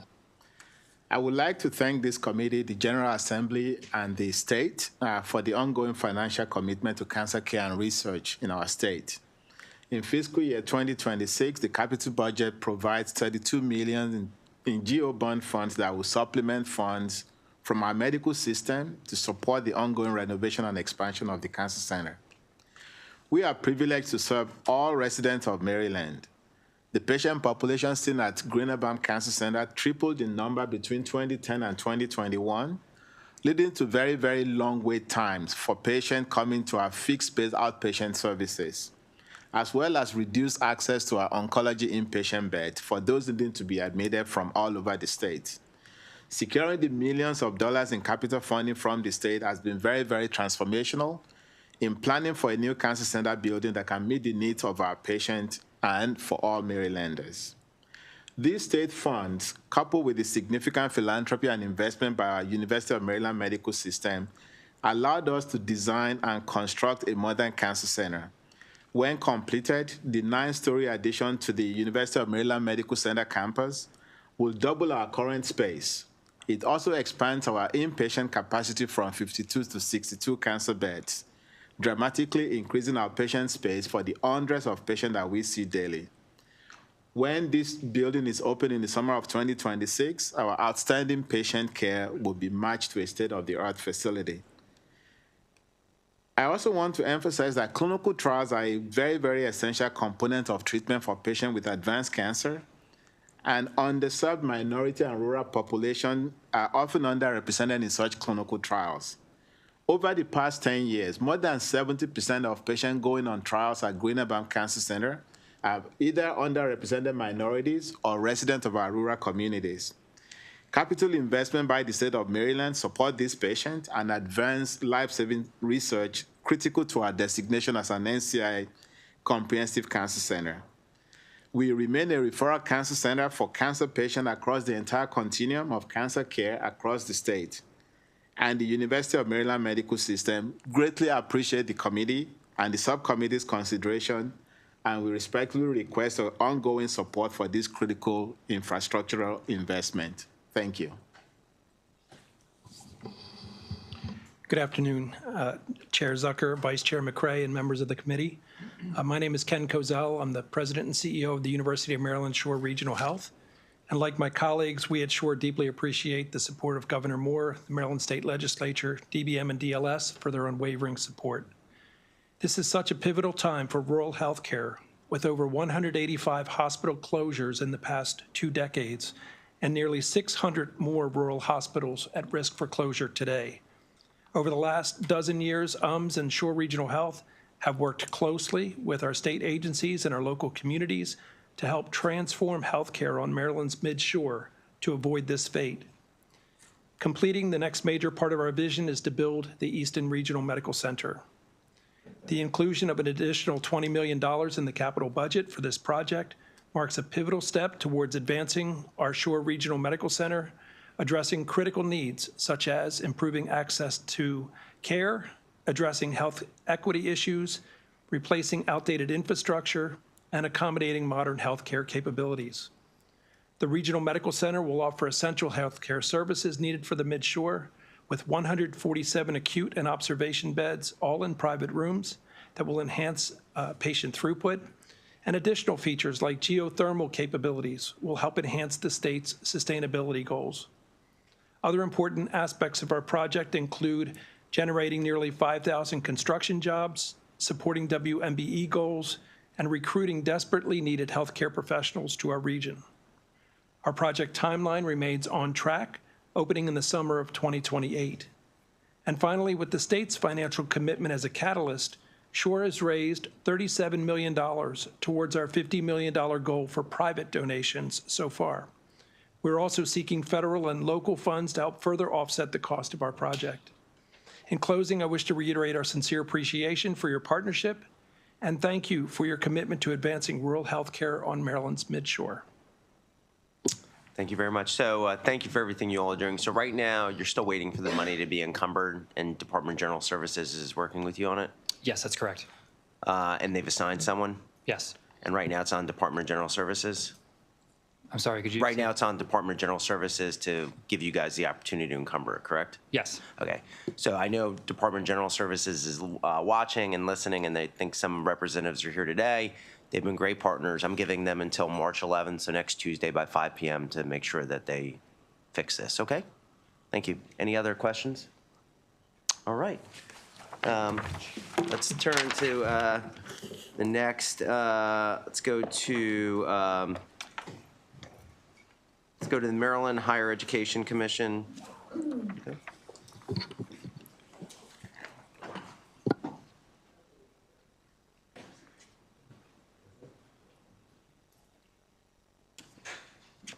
It's good to see you. Start whenever you're ready.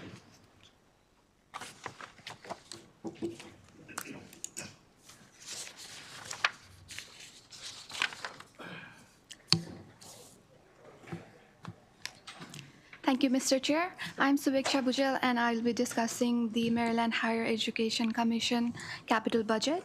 For the Maryland Higher Education Commission, there are 2 grant programs, Community College Facilities Renewal Grant Program and Community College Construction Grant Program. Discussion on the Community College Construction Grant Program begins on page 2. Exhibit 1 on page 3 shows the annual funding level. In fiscal 2026, the program funding level is approximately $60.2 million, which is less than the planned amount of $70 million. In June 2016, the Budget Committee submitted a request to the governor that the community colleges be programmed at $80 million per year. Although typically $80 million is the planned program amount for future fiscal year, actual annual spending amounts vary depending on the actual cash flow needs and project schedule for each individual project.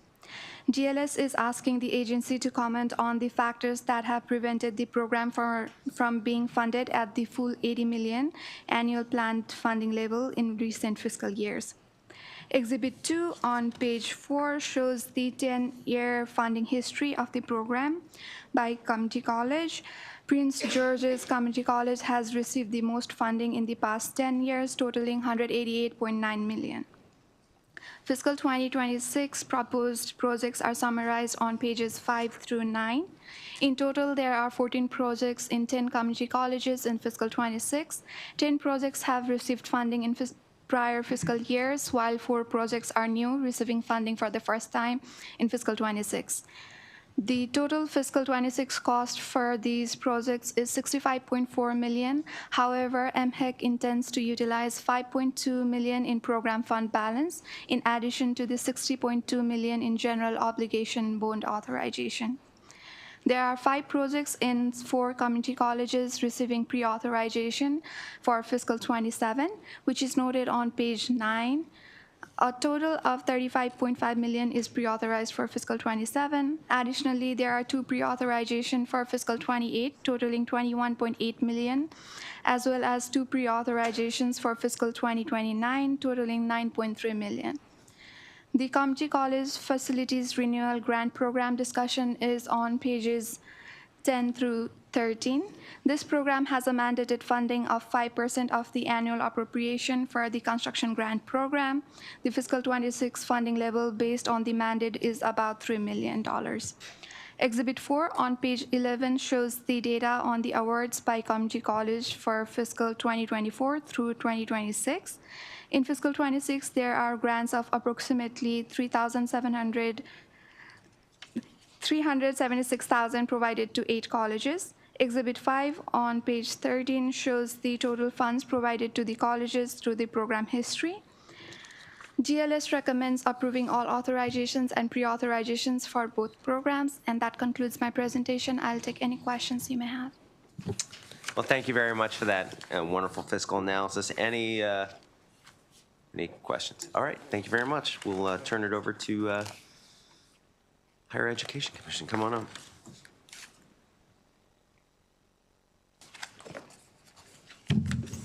Welcome.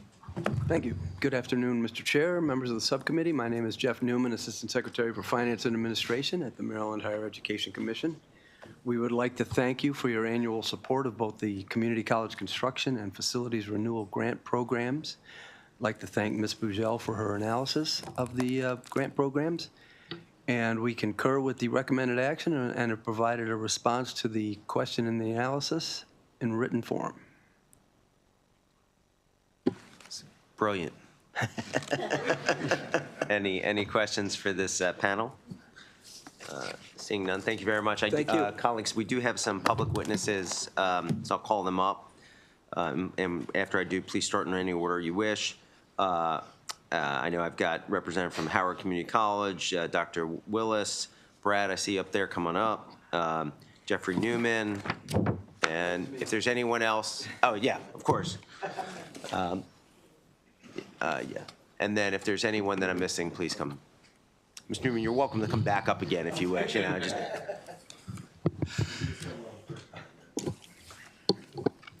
Good afternoon, Chair Zucker, members of the Capital Budget Subcommittee. I will be very brief. My name is Brad Phillips, and on behalf of the 15 community colleges that participate in the Community College Capital Construction Grant, I just want to express our appreciation for this committee and for the work that you do, and that we do not take it for granted. The projects that are going to be funded will help the state with economic and workforce development, as well as help students with social and economic mobility, and we are very grateful. And with that, I'm just here to help answer any questions that you have, and thank the analyst as well Ms. Bugel for her analysis.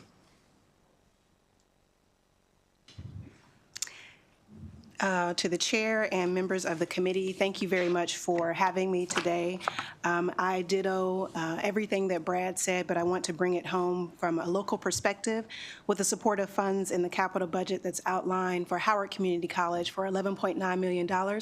We're very excited because in a couple weeks we will be breaking ground on our brand new Workforce Development and Skilled Trade Center that will be funded from this project. It's a 50,000 square foot facility that will have automotive, welding, HVAC, electrical, cyber, and it's a first for us. We're very excited, so is our community, and everyone among the 15 community colleges has some sort of program that will be giving back for the state in economic development.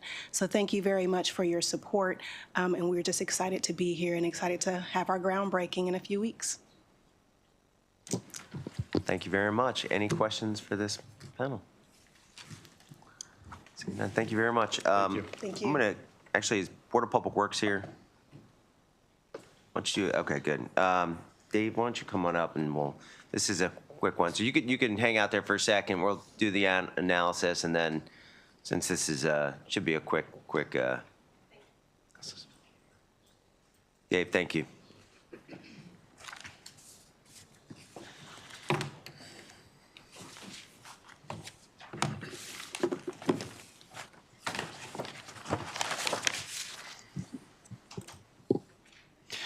Thank you, Mr. Chair. The cover page chart depicts funding for state-owned projects. Everyone is funded by GEO bonds except for the Baltimore State Center demolition, which uses general funds. From fiscal 26 to 29, there is not a whole lot of activity. Each year in that time period contains less than $5 million for the combined projects listed.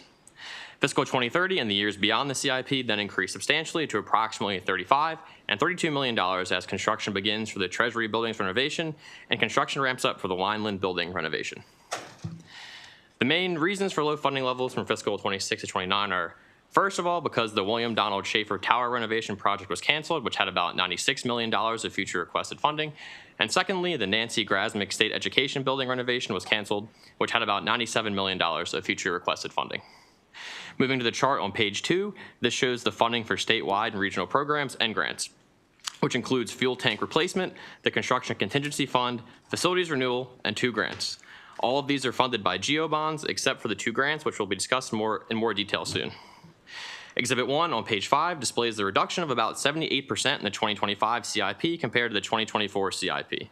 The 2024 CIP contained about $111 million for the Schaefer Tower renovation.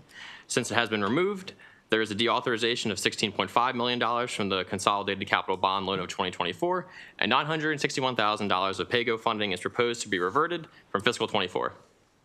The 2024 CIP also contained about $61 million for the Nancy S. Grasmick Education Building renovation.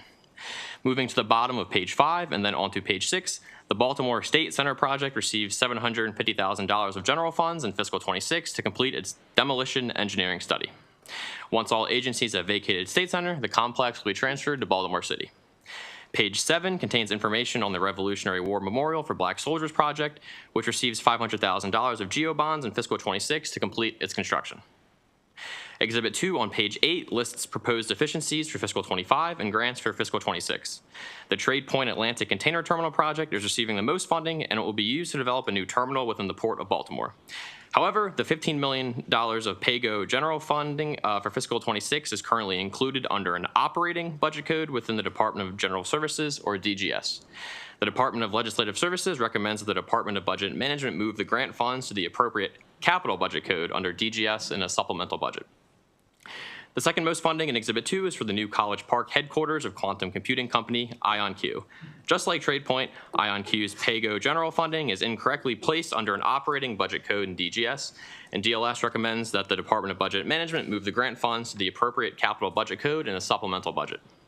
Moving to the bottom of page 9 and onto page 10, chapters 254 and 255 of 2023 required the Maryland Economic Development Corporation, or MEDCO, to work with the Maryland Cannabis Administration to acquire and construct or refurbish at least 1 cannabis incubator space. The consolidated capital bond loan of 2025 deauthorizes $2 million in GO bonds, which the fiscal 26 budget replaces with a $2 million general fund efficiency appropriation for fiscal 25 through DGS. The fiscal 26 allowance also includes $5 million in general funds through DGS to renovate the Catonsville Armory building in Baltimore County as a cannabis incubator. DLS recommends adopting language that authorizes the governor to transfer the $2 million deficiency and $5 million of pay-go general funding from DGS to the Maryland Cannabis Administration to provide Medco with a grant to renovate the Catonsville Armory building as a cannabis incubator facility.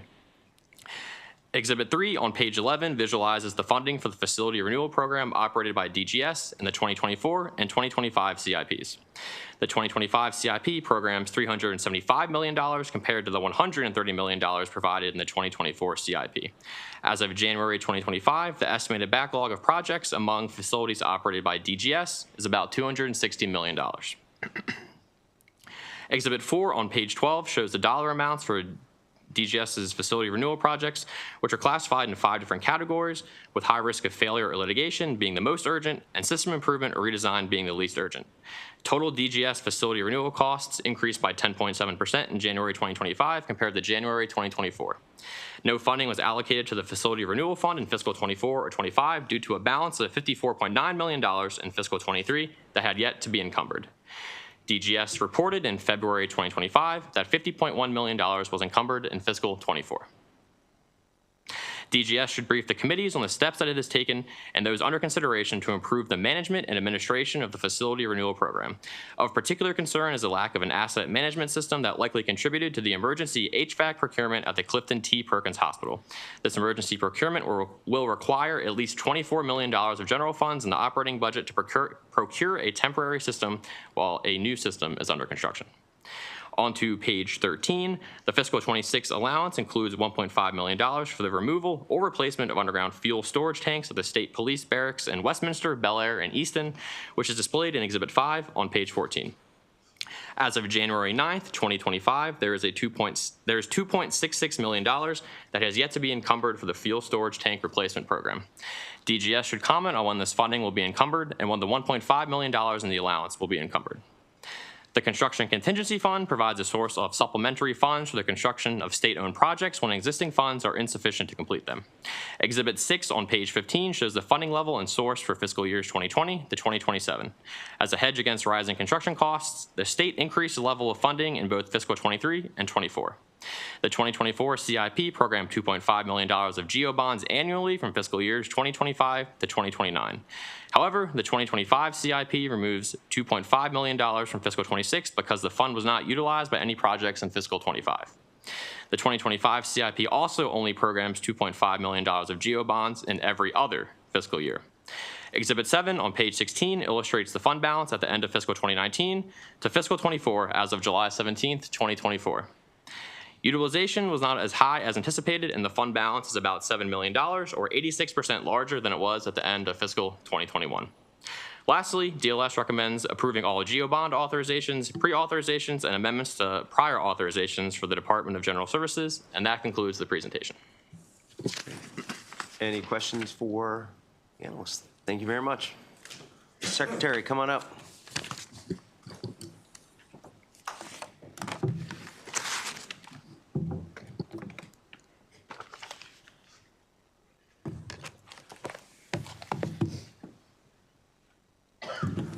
See, we're meeting anyway at 4:30, or at least 5. We are. 5. 5, yeah. Close enough. Yeah. Good to see you. Good to see you, sir. Mr. Chairman, esteemed members of the committee, for the record, my name is Atif Chaudhry, Secretary of the Maryland Department of General Services. With me to my right here is Courtney League, the DGS Assistant Secretary for the Office of Design, Construction, and Energy. Thank you for the opportunity to be before you today to present our fiscal year 2026 capital budget. We really appreciate your time and commitment and support. First, I'd like to extend our gratitude to David Purport at the Maryland Department of Legislative Services for his thorough analysis of our budget request. We're going to also begin by thanking Governor Moore, Lieutenant Governor Miller, and DBM for their support of our capital budget request. DGS serves the backbone of state government through its expertise in real estate, construction, procurement, and the management and security of state facilities. Throughout the past year, DGS has remained steadfast in its mission to support state agency partners and advance their initiatives. Our office continues to deliver vital services that impact every corner of the state. Over the past year, DGS Office of Design, Construction, and Energy has overseen more than $2 billion in facility and construction projects that are in various stages of implementation. And while there is a limited number of capital projects within the DGS CIP, it's important to note that DGS manages the full life cycle for the capital projects for nearly all other state agencies. That includes design, construction, procurement, everything associated with that. As we all are aware of a budget deficit, DGS is undertaking a statewide master planning effort to ensure that the state's limited resources are invested in the maintenance, renovation, and construction of state facilities in the appropriate manner. And this allows the state to be more strategic in investing in the appropriate facilities, and therefore we are undertaking a comprehensive analysis and looking at all facilities across the board, whether it's state-owned, it's state leases, to see where occupancies are across the state. The goal of this effort is to develop a plan and framework to invest our state funding in the maintenance, renovation, and construction of facilities that will allow for their most strategic and efficient utilization of resources while ensuring that we continue to provide necessary services to the citizens of the state.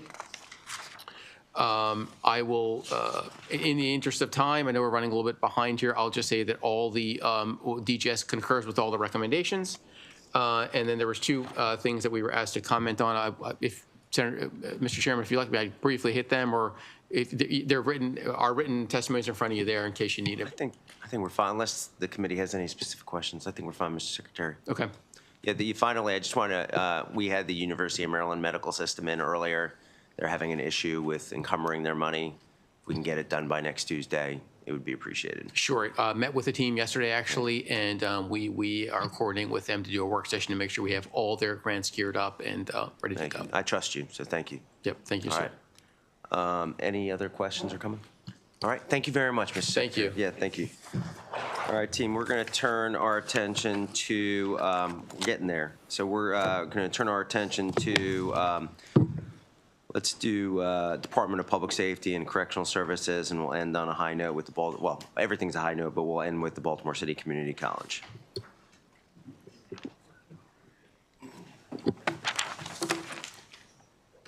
Good to see you. Good afternoon, Mr. Chair. Maybe I should say good evening. My name is Catherine Barber, and today I'll be presenting the DLS analysis of the fiscal 26 capital budget for the Department of Public Safety and Correctional Services. Planned capital expenditures for fiscal 26 through 2030 total more than $1 billion in GO bonds. Exhibit 1 on page 4 shows the projects that are programmed in the 2025 CIP through fiscal 2030. The first project in the CIP is the Jessup Regional Electrical Infrastructure Upgrade, which will update the infrastructure that provides power to 120 buildings, serving more than 4,500 incarcerated individuals and 1,600 state employees. The existing infrastructure is nearing the end of its useful life, resulting in multiple sustained outages over recent years. The completion date for this project has been moved to fiscal 26 after it was not completed by the planned date in fiscal 24. The second project in the CIP is the Roxbury Correctional Institution perimeter fence replacement, which will upgrade the facility's failing perimeter fencing and security system. The existing perimeter system sustained severe storm damage, and multiple parts of the fence are close to failure. The 12-foot fence is also 4 feet below the national standard for a medium security facility. Also, because of weak lighting and an outdated detection system, RCI staff have reported that inmates have been able to hide near guard towers, rendering themselves nearly invisible to officers.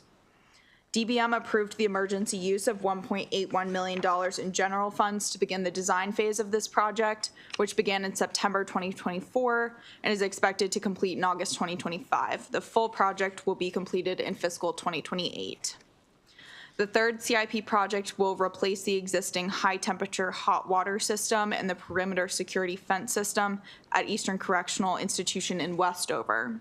The existing system was built in 1987 for a capacity of 1,440 inmates and staff, but today serves more than 2,700 incarcerated individuals and 870 staff. The project is scheduled for completion in December 2025 and a couple of months later than the October estimate, which was provided last year. The CIP provides $5.87 million in GO bonds to complete construction.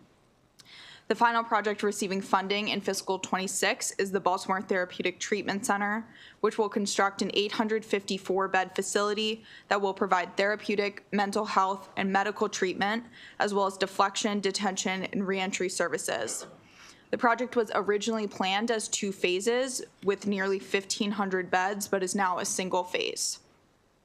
The BTTC is estimated to require nearly $1 billion by its completion in September 2029, and the project design stage concluded in November 2024, with the construction contract expected to be awarded within 7 months of that design completion.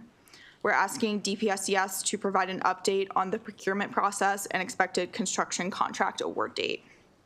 This project has undergone several changes related to bed count, but unlike past years, changes to the project scope in the 2025 CIP are minimal. Exhibit 4 on page 12 shows the changes to the total bed count alongside changes to the total cost estimate. The total cost estimate for BTTC increases by $2.3 million in the 2025 CIP to $947.8 million. DLS would like to note that this project has had a history of substantial program cost and scope changes that have been difficult to track due to a lack of notification and documentation. Finally, the annual cost of operating this facility is estimated in the range of $100 million annually and is expected to be partly subsidized by Medicaid reimbursements, but mostly will require general funds. We're asking DPSCS to provide an update on their most recent operating impact statement. There are 3 out-year projects. The project I'd like to highlight is the new Life Skills and Reentry Center for Women, which has had its funding deferred to fiscal 2028. The project will construct a 64-bed facility with an integrated on-site healthcare clinic, and the center will provide educational and job opportunities and gender-responsive programming for women preparing for release from incarceration. This project is mandated by Chapter 16 of 2021, which required a women's pre-release facility to be operational by November 1st, 2023. The site that was initially selected in December 2022 met the project's ideal scope, 2 to 4 acres with significant room for both indoor and outdoor rehabilitative spaces. However, the site was not ready for sale in time to meet the project's schedule and faced community opposition. The new proposed site is located at 717 Forest Street in the Penn Fallsway neighborhood of Baltimore City and is owned by DPSCS. The site is located directly next to the pretrial detention complex on East Madison Street, as well as the BTTC. However, this new site is much smaller than the previous one and may not fit the needs of the population. DPSCS stated that it plans to move ahead with the current site selection, but has altered the initial vision from 1 floor to 3. DLS notes that building vertically will increase the construction costs of this project. Outdoor space will total 18,000 square feet, and the adjacent lot will be used for parking.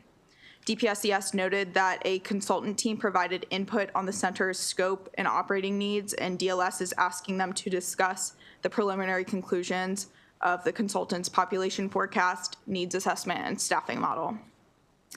DPSCS is only just beginning to spend the $9 million in prior authorizations for this project, which is why it hasn't received funding in fiscal '26 or '27.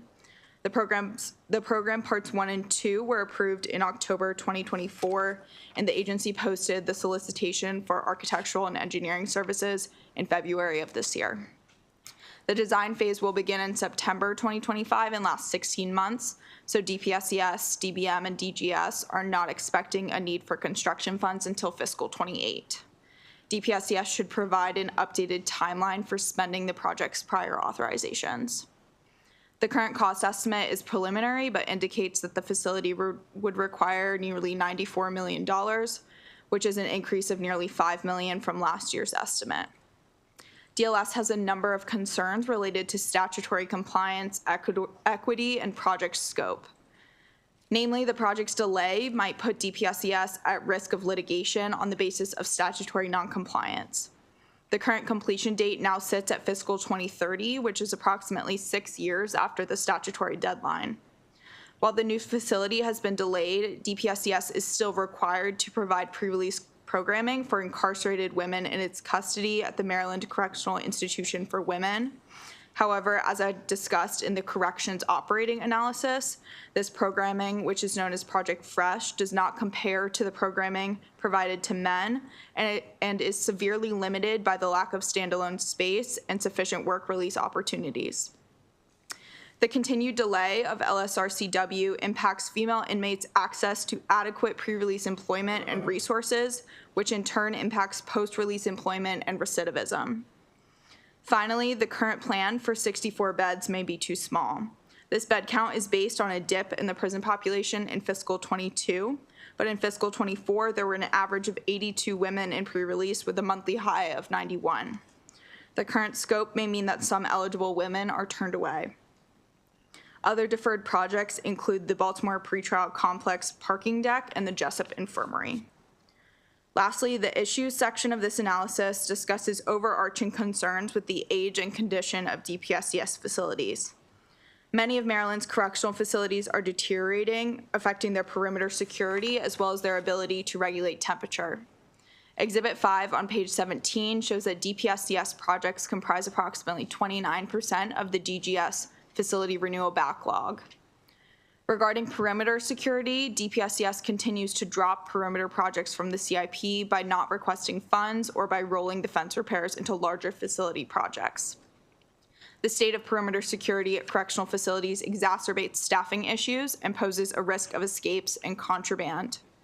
For instance, before the RCI capital project received funding, staff reported that parts of the fence were completely down, forcing the team to allocate an officer to watch the fence. DPSCS facilities are already severely understaffed and cannot afford to assign personnel to guard weak perimeter systems.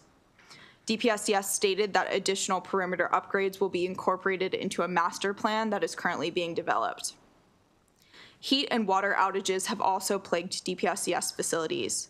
Exhibit 6 on page 19 shows the total amount spent on heat and water emergencies by region since the beginning of fiscal 24. According to DPSCS, there were 53 emergencies related to heat or water in its facilities in fiscal 24 and 76 in fiscal 25 to date, costing the state more than $16 million in total. Finally, the lack of air conditioning in correctional housing units has become a public concern as temperatures become more extreme. According to a statement from DPSCS, there have been no reports of heat-related illness, but heat remains an extreme concern as it can worsen existing health conditions and is correlated with significant increases in the number of incidents of violence.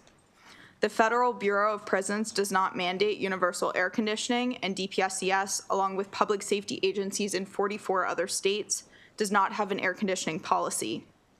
DPSCS reported that infrastructural and cost challenges inhibit their ability to cool inmate housing.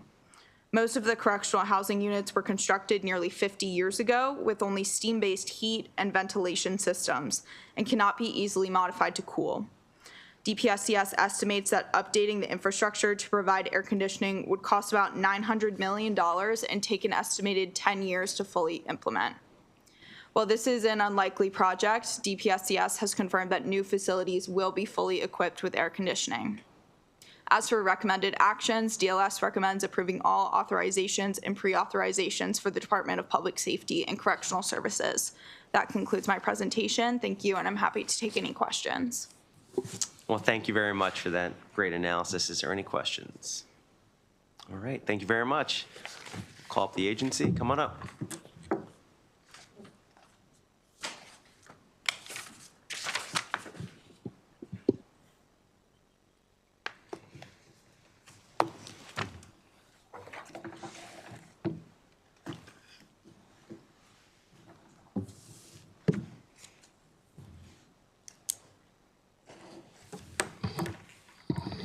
Good evening, Chair Zucker, members of the Capital Budget Subcommittee. For the record, my name is Annie Harvey, and I am the Deputy Secretary of Operations for the Department of Public Safety and Correctional Services. It is my pleasure to be in front of this committee. With me today is Mr. John Gauthier, our Deputy Director of Capital Construction and Facilities Maintenance. The department appreciates the collaboration with the Department of Legislative Services and Ms. Barber's hard work on this analysis. I would also like to offer a thank you to DBM analyst Daniel Lee and DBM team budget leader, Ted Walsh, for their advice, guidance, and provided during this budget submission process. This analysis contains 4 issues for the department's response. DLS has requested the department provide an update on the procurement process and expected construction contract award date. The design phase for the Baltimore Therapeutic Treatment Center is in its final stage. The final review process will be completed by the end of April, and the bid documents will be online May of this year. The construction contract is expected to be awarded in October this year. DLS has requested the department provide an update on the most recent operating impact statement. As DPS and DGS move through the design phase and into the bid phase, a final operating impact statement will be generated and forwarded to DBM. A staffing plan was developed and finalized and is a major component of the OIS. DPS, CS, and DGS will finalize the OIS over the summer of 2025. DLS has requested the department comment on the preliminary conclusions of the consultant's population forecast, needs assessment, and staffing model. The Life Skills and Reentry Center for Women initiative is a Department of General Services project. In 2017, the General Assembly passed House Bill 1020, which removed DPSCS as a primary procurement unit, resulting in DPS contracts matters being under the control of the Department of General Services. DGS selected the site in accordance with the criteria set in Senate Bill 684, passed in 2021, that established a pre-release unit for women. The project program Part 1 and Part 2 for the Life Skills and Reentry Center for Women undertook a comprehensive quantitative and qualitative analysis to arrive at the forecasted bed space needed for the facility. In short, the lower bound model was selected because it represented the policy of DOC to return incarcerated women back into the community by utilizing MOUs with the counties. The forecasted numbers also reflected that not all women in pre-release will return to Baltimore City. The staffing model is preliminary at this moment in time, as it is premature to predict a comprehensive staffing plan, which will optimally occur during the design phase of the project. What follows is a result of consultation with the user agency, reviews of staffing plans for DPSCS pre-release facilities no longer in operation, and review of facilities in other jurisdictions with similar missions. Further development, refinement, and validation will occur as the program and design of the facility evolve. DLS has requested the department provide an update timeline for spending the project's prior authorizations. The solicitation and architectural and engineering services was posted on EMMA on February 6, 2025.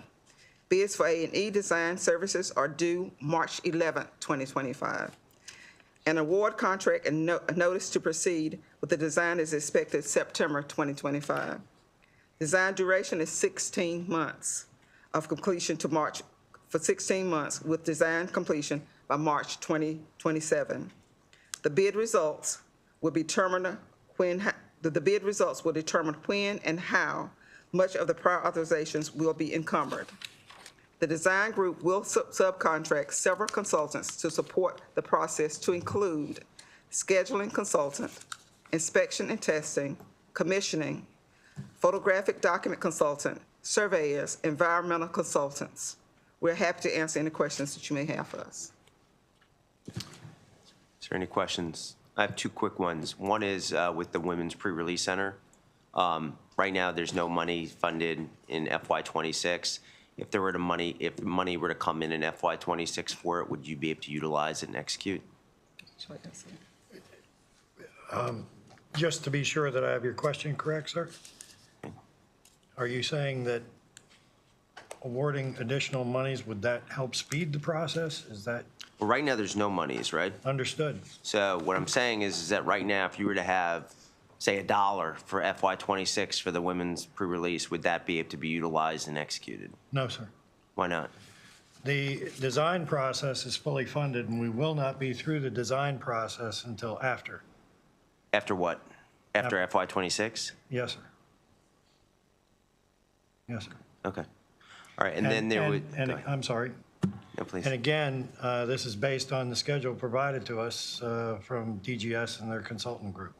Okay, thank you. And then there's Queen Anne's Detention Center that it's been brought to my attention. So if that were to, I know right now I think it has funding in FY '27 or FY '28. If they were to receive money in FY '26, would you be able to execute that? Can I take a moment and turn to our local jails? Sure. Oh, very good. Yes, You just Senator. came out of the sky. Look at that. That's amazing. Ask and you shall receive. The Queen Anne's County Health, the Queen Anne's County Department of Corrections, untwist my tongue, is spearheading the Midshore Regional Detention Center, which serves 3 counties. They are well into the design phase at this point, and they are in need of the funding that has been requested. Okay, so, but right now there's no money in FY '26, right? Correct. They are fronting this themselves. Okay. Got it. So if you got $1 in FY '26, you'd apply it immediately? Absolutely. All right. Thank you very much. Is there any other questions? Good. Thank you for your indulgence. Appreciate it. Thank you for your testimony and service. Okay. Colleagues, I'll now turn it over to the, there's some public witnesses. Sorry about that. Why don't we, so we've got ACLU, Jews United for Justice, Maryland Justice Project, and if there's anyone else I'm missing, please let me know. Come on up. Micah, good to see you. Matan, good to see you. Sir, go ahead. Please start in any. Good afternoon, Mr. Chair and members of the subcommittee. My name is Frank Petnell. I'm a policy advocate with the ACLU of Maryland.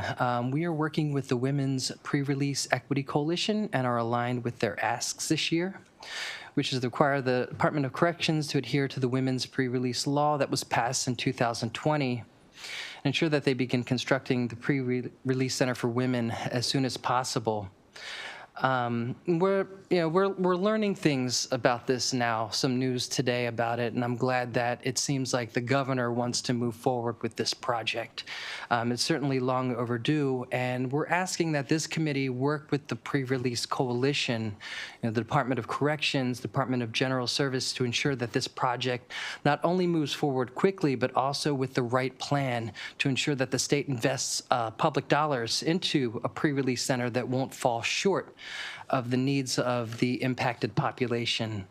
This work started many years ago. A lot of planning and thought went into the Gender Responsive Pre-Release Act, which passed in 2020, and the center should have already been built and opened in 2023, along with the delivery of comprehensive gender responsive services. Obviously, there's been significant delays. We consider this a crisis. Men in pre-release have 9 facilities in the state, and women have 0.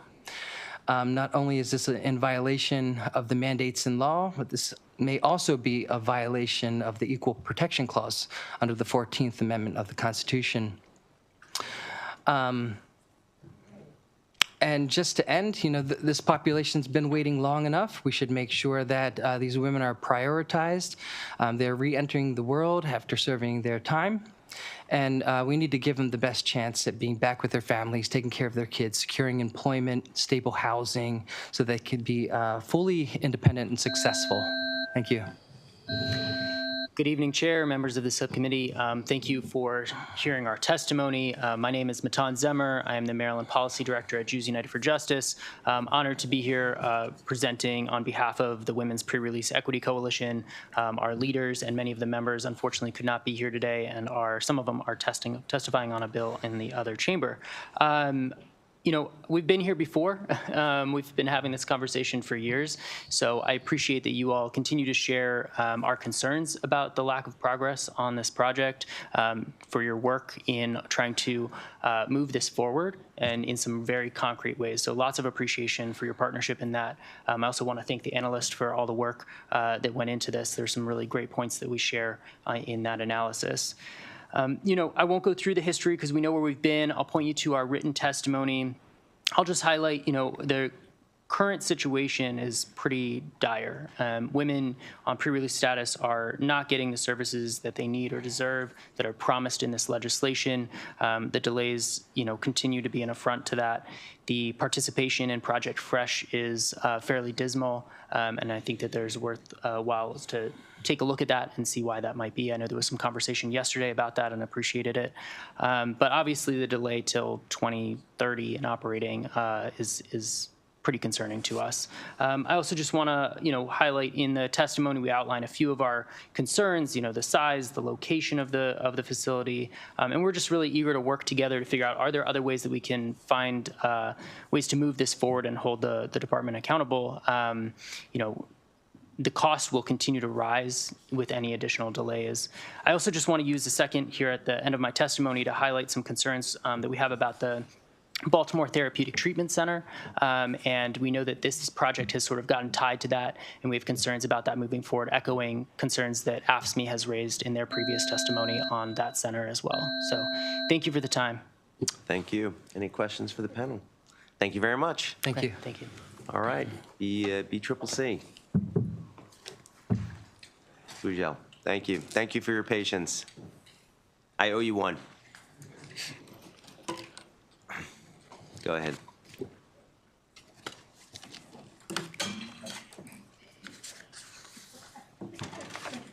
Thank you, Chair. The fiscal 26 capital budget for the Baltimore City Community College totals $18 million. Funding is provided for 2 projects, $9 million in special funds for the ongoing deferred maintenance program, and $9 million in general obligation bond for the acquisition of property. Starting on page 4, we have the discussion on the deferred maintenance program. The fiscal 26 budget provides $9 million of special funds for the college's operating fund balance. The proposed funding plan includes the replacement of $5 million of general funds appropriated to the dedicated purpose account in fiscal 23 for the program that was transferred to the general fund through the provision in Budget Reconciliation and Financing Act of 2025. Therefore, only $4 million of the proposed funding is new to the program. Fiscal 26 marks the 5th year of funding for this program. Including fiscal 26 funding, a total of $30.7 million will have been provided for this program. Exhibit 1 on page 5 shows the breakdown of the different categories of the projects that this funding has gone towards. On the bottom of page 5, GLS notes the positions of Assistant Vice President for Facilities and Assistant Director for Capital have been vacant for an extended period. GLS is asking the college to provide an update on efforts to fill these vacant positions. Exhibit 2 on page 6 shows the breakdown of the 7 projects included in the fiscal 26 capital improvement program. Acquisition of land is discussed starting on page 7. Fiscal 26 capital budget includes $9 million in general obligation bond to acquire a parcel of land adjacent to the Liberty Heights campus. BCCC intends to use this property to increase parking capacity as well as construct site improvement for student programs and host community outreach events. BCCC has not submitted facility program plan to the Department of Budget and Management and has yet to engage with the Department of General Services to initiate the due diligence process. The college should brief the committee on when the required program plan will be submitted to DBM and elaborate on whether the college has identified a preferred location and, if applicable, if any engagement has been initiated with the property owner. On page 8, we have the summary of out-year projects, which includes Learning Commons renovation and addition, nursing building renovation and addition, demolition of North Pavilion, and new facilities building. Of these 4 projects, Learning Commons and the nursing building projects have received funding previously. On page 9, DLS recommends the use of GeoBond for the deferred maintenance program to ensure transparency and that the facility renewal needs are funded. Conversely, BCCC's desire to acquire property to address student and faculty parking needs would be best served if funded from the college's fund balance, which can be deployed at its discretion when a suitable property has been identified. Accordingly, DLS recommends adding $9 million of general obligation bond to fund campus facilities renewal projects and deleting the $9 million of GEO bonds proposed for land acquisition. That concludes my presentation, and I'll take any questions you may have. Well, thank you very much. Any questions? Okay, thank you. Come on up.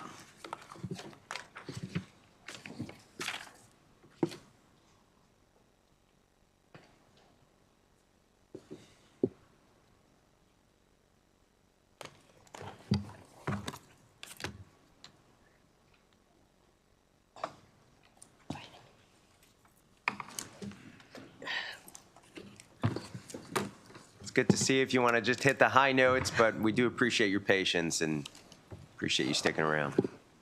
Thank you, and good evening. And Chairman Zucker and members of the committee, for the record, I am Deborah McCurdy, joining Baltimore City Community College as president in 2019. I'm joined by Mr. Michael Thomas, VP for Workforce, also overseeing facilities, Ms. Becky Burrell, VP for Institutional Effectiveness Planning, Ms. Eileen Waitsman, Institutional Controller. Let me thank our DLS analysts, Ms. Bugel, as well as Kelly Norton, Matthew Klein, as always, for their support. We certainly thank everyone for this opportunity to provide brief testimony in support of the governor's 2026 capital budget recommendations. This includes $9 million for deferred maintenance and $9 million for the acquisition of unidentified property. We will make several clarifications in this regard as well. Governor Moore's budget does demonstrate Maryland's commitment to Baltimore City Community College as we continue to provide students of the city and surrounding areas with affordable, accessible higher education, and as we continue to maintain that steady focus on industry-recognized credentials and workforce training. Governor's focus on education is also a testimony to his priorities, which will impact economic workforce growth in the state. Our current economic impact as well. Overall, we contribute some $275 million into the economy through our students, our alumni, our operations spending. This results in about 2,900 jobs as well. Through decades at BCCC, without significant investment in the college facilities, we are certainly experiencing a great deal of impact here. Addressing the facility needs in an energy-efficient, fiscally responsible manner will attract talented faculty and students, creating an energized and healthy environment for learning and socialization. So coupling the age of the facilities with the lack of routine funding for maintenance, repairs, and projects, immediate safety upgrades, major replacements of most building systems are now required.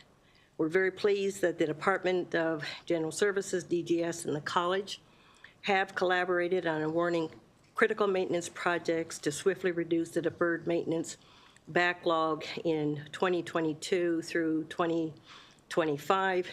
Good example, we recently, about the second week in the semester as we opened up in January, experienced a fire in our main educational building, instructional building. That's about 80,000 square feet, some 37 classrooms, supporting about 172 sections, some 60 faculty, staff, offices.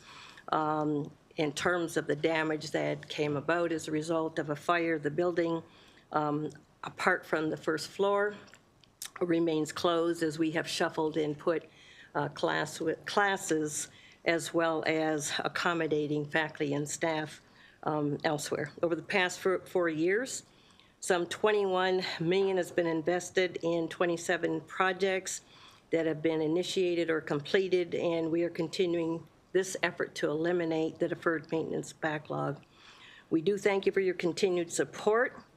At this time, we have a long way to go. We're aware, but we're still playing catch up from years of the college not attending to physical plant. Let me turn to the DLS analysis. The college was asked to comment on 3 issues. First issue, we are asked to comment on the status of 2 vacant positions that are critical to the effective management of the campus infrastructure, the Assistant Vice President for Facilities, and the Assistant Director for Capital Projects. The college is actively recruiting for these two positions and continues to make the progress with advertising and interviewing for these positions. We do have some contracted services to assist, and while we're interviewing, DGS also has assisted with the larger capital projects management, and I have to say, under these circumstances, that DGS has acted in a yeoman's way with the recent fire in the instructional building. DGS is on site every day for the past several weeks. This is at a high cost of about $40,000 per week just to do the cleanup. The second issue we are asked to comment on is the status of acquisition of property.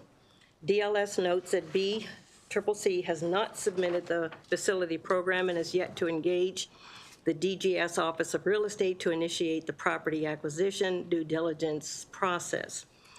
While a preferred site has been identified, engagement with the property owner will be initiated upon the final approval of the capital budget. The Part 1 facility program will be completed following the approval of the capital budget. Preliminary communication with the DGS's Office of Real Estate has occurred and will be ongoing throughout this process. The third issue that DLS notes is a recommendation to switch the funding source for deferred maintenance to GO bonds and to switch the funding source for the acquisition of property to the fund balance. While the college agrees that the deferred maintenance should be funded as GO bonds, BCCC disagrees that using the fund balance should be used for the acquisition of property. The fund balance should not be used for either of these capital projects. First, BCCC appreciates the DLS analysts acknowledging in her key observations that the $9 million recommended for deferred maintenance is only $4 million in new funding. In 2023, in the legislative session, $10.5 million was authorized for deferred maintenance, with $5.5 million in GO bonds and $5 million in PAYGO funds. However, the $5 million in PAYGO funds from the dedicated purpose account were not released to the college. In addition, the $4 million funded with special funds for FY24 was not released to the college until April 2024, about 10 months after the capital budget was enacted. Therefore, we agree that deferred maintenance should be funded with GO bonds to ensure the funds are available and delivered in a timely fashion in order to continue eradicating the backlog, as there still remains about $33 million in deferred maintenance needs comprising of major HVAC, life safety systems, and other sustainability projects. With the $4 million in new funding currently being proposed, no additional projects can be initiated. This level of funding is a bare minimum of being able to continue projects from the original 2022-23 deferred maintenance program list. There's actually a current need of $12.5 million to complete the current projects from this list. In addition, the fund balance that the college has available, it's not the type of funding that can be readily accessed and is meant to be kept as a reserve fund. And I'll ask our controller, Eileen Weitzman, to give you a few minutes overview on this fund balance. Just a couple seconds overview, if that's all right. Yeah. Okay. Good afternoon, Chairman, Vice Chairman, and members of the subcommittee. For the record, I'm Eileen Weitzman, the Institutional Controller. Just want to briefly make this brief. The college's fund balance is about $89.6 million. Most of that is restricted for capital assets, leases, subscription assets, and funds raised by the radio station WBJC's donors and members. In addition, BCC had a fiscal 25 deficiency for the COVID funds that were approved by the U.S. Department of Education of approximately $3.2 million. And previous deferred maintenance projects had a rollover balance of about $4.8 million. So after all that's said and done, there's about $10.7 million left. So if BCC were to use 9 million, that would only leave about 1.7 million.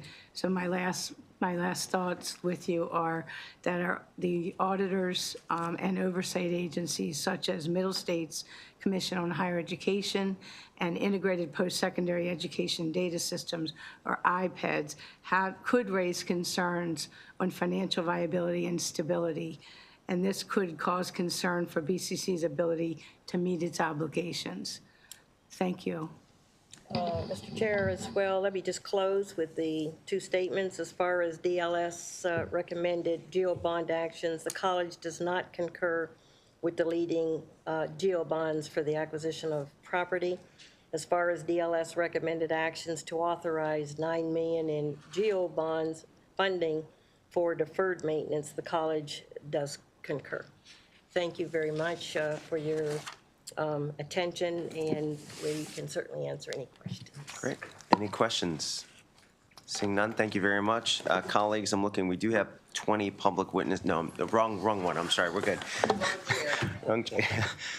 Thank you very much. Thank you for your patience, really appreciate it. Colleagues, that concludes today's capital budget subcommittee hearings. Thank you. We're adjourned.